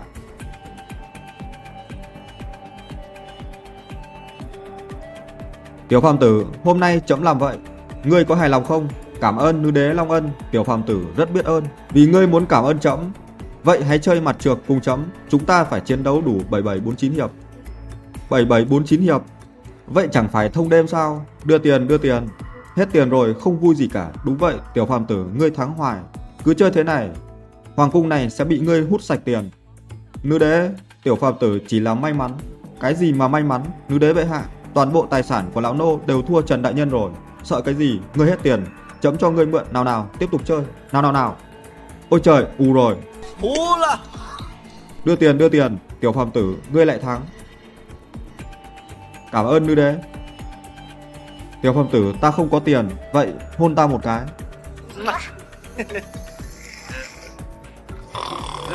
Yên công công. Trời đã sáng, hôm nay đến đây thôi. Chấm không so được với giới trẻ thật tràn đầy năng lượng. Chấm mệt rồi. Nữ đế đang ở thời kỳ hồi xuân, trẻ như chúng ta. Đúng là ngươi mới dám nói vậy. Tất cả các ngươi lui xuống đi. Yên công công, ta nhớ là ngươi vẫn thiếu tiền ta. Tiểu phàm tử, tài sản của nô gia ngươi đã thắng tất cả. Làm gì có chứ? Chắc phải còn tiền, muốn tiền phải không? Ngươi đi hỏi nữ đế đi. Ta sẽ không bao giờ chơi mặt trược với ngươi nữa. Tiểu phàm tử, đừng khiêu khích Yên công công nữa. Hắn không có ý định tốt. Ta cũng chỉ thắng hắn một chút tiền. Hắn sẽ không làm gì ta phải không? Vậy thì khó nói. Đừng quên, công công là người khuyết tật, không có hứng thú với phụ nữ, vậy chỉ còn hứng thú với tiền. Ta thấy mắt hắn đỏ hoe. Cẩn thận, hắn sẽ báo thù ngươi. Báo thù? Hắn có thể làm gì ta? Ta không bắt nạt hắn thì thôi, cẩn thận, ta khiến hắn trả giá đắt. Lão bà, lão công. Lão bà đợi lâu chưa? Nhanh lên, lão công thèm lắm rồi. Bây giờ là ban ngày. Không được, vậy thì sao? Ta chỉ thích ban ngày, mới ngắm nhìn nàng tiên của ta được rõ hơn. Triển thôi. Ta vẫn chưa bắt đầu mà. Không phải là cái này.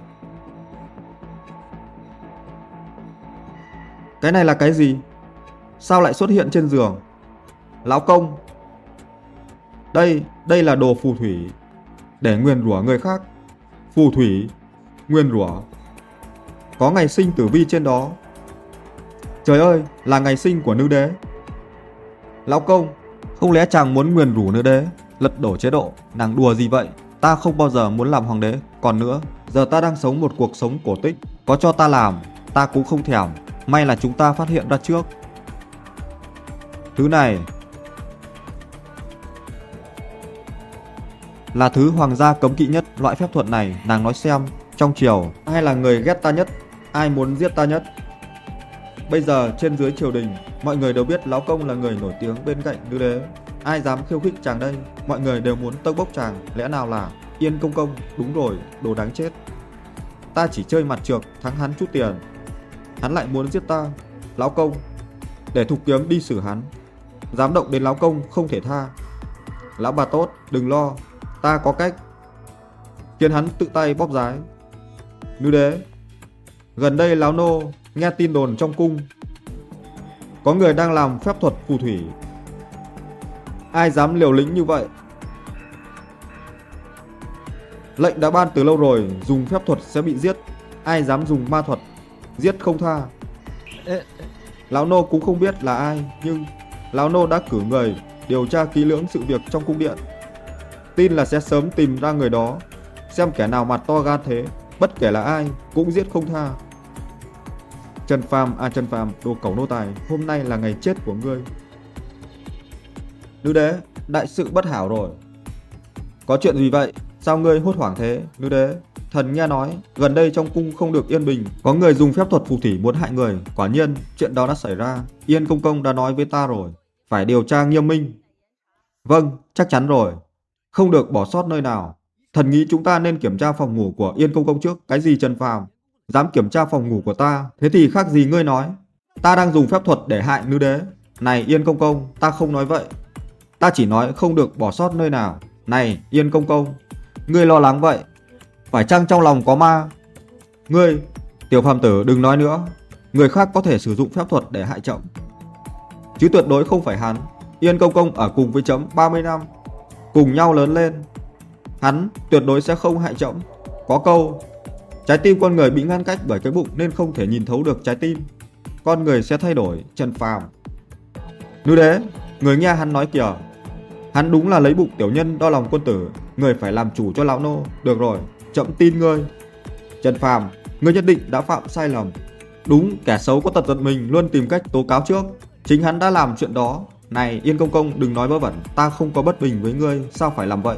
Nữ đế, nô tài khẩn cầu nữ đế ra lệnh lục soát kỹ phòng ngủ của Trần Phàm, trả lại trong sạch cho nô tài. Đúng, kiểm tra đối lập. Chúng ta kiểm tra nhà của nhau, không được bỏ sót nơi nào. Chúng ta phải kiểm tra rõ ràng và sạch sẽ. Được, vì tất cả các ngươi đã nói như vậy, vậy kiểm tra nhà ngươi trước. Bệ hạ thánh minh. Bệ hạ, thuộc hạ phát hiện ra thứ này.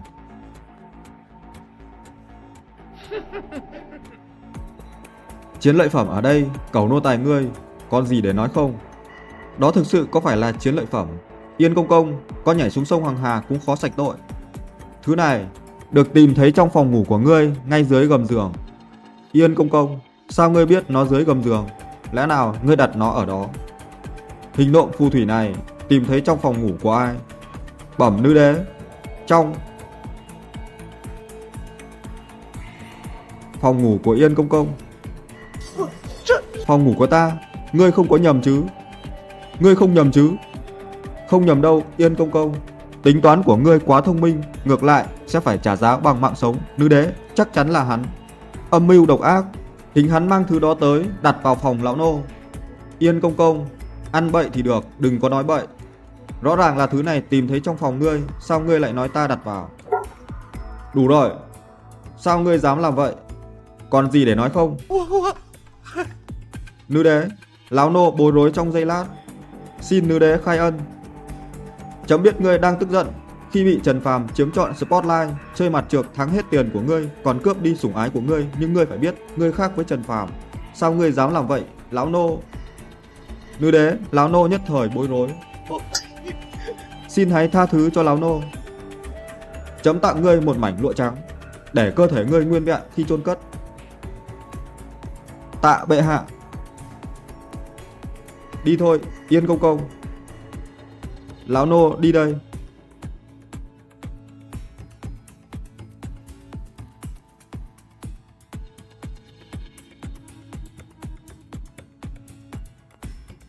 Nữ đế, người thực sự tin tưởng ta. Nếu Yên công công cứ một mực từ chối, người không thể kết tội hắn. Đừng nghĩ rằng chấm không biết gì cả. Yên công công từ lâu đã thù hằn với ngươi, nhắm vào ngươi mọi nơi, chấm đã biết. Cảm ơn nữ đế tin tưởng, thần chắc chắn hết mình vì nữ đế, làm cho đại mộc thịnh vượng bình an, người dân sống trong an bình hạnh phúc. Chấm tin vào khả năng của ngươi. Nếu không tin ngươi, còn có thể tin ai nữa? Trần Phàm, chấm quyết định nhường ngôi cho ngươi. Cái gì? Nữ đế, người là nữ đế của đại mộc, đất nước này là của người, là hoàng đế, có quyền quyết định về sự sống và cái chết, tối cao và vô song, nhưng một mình cũng cô đơn lắm. Chấm thực sự mệt rồi. Chấm muốn nghỉ ngơi, lui về sau, chăm sóc cháu cho các công chúa. Nữ đế, vấn đề này không thể thương lượng. Ngươi không nhận làm hoàng đế, chấm sẽ giết ngươi. Không làm hoàng đế cũng bị giết sao? Không thể thương lượng. Truyền lệnh của chấm. Trần Phàm thiên đức lớn lao, được lòng dân chấp nhận. Công lao với hoàng triều Đại Mộc không ai sánh bằng. Chấm quyết định thoái vị, lui về hậu trường, nhường ngôi cho Trần Phàm. Hoàng tỷ, 王姐，王姐，王姐， mẫu hoàng truyền ngôi cho tiểu phàm tử rồi. Tiểu phàm tử sắp trở thành hoàng đế, thật sao? Tiểu phàm tử thực sự có sức mạnh của một vị hoàng đế. Ta đã mong chờ ngày này từ lâu rồi. Ta biết tiểu phàm tử không phải người bình thường. Hắn được ông trời cử đến. Tỷ à, tốt hơn là tập đánh vần nhiều vào để sinh một thái tử. Ngày nào ta cũng bắt hắn tập cho, chỉ là không biết là gái hay trai. Cuối cùng cũng có được nửa ngày rảnh rỗi. Ta gần như kiệt sức vì làm hoàng đế rồi, quá nhiều việc mỗi ngày, không còn thời gian dạy nàng đánh vần. Đúng vậy, từ khi ngươi lên làm hoàng đế, ta tự nhiên quên mất mấy bảng chữ cái Việt Nam.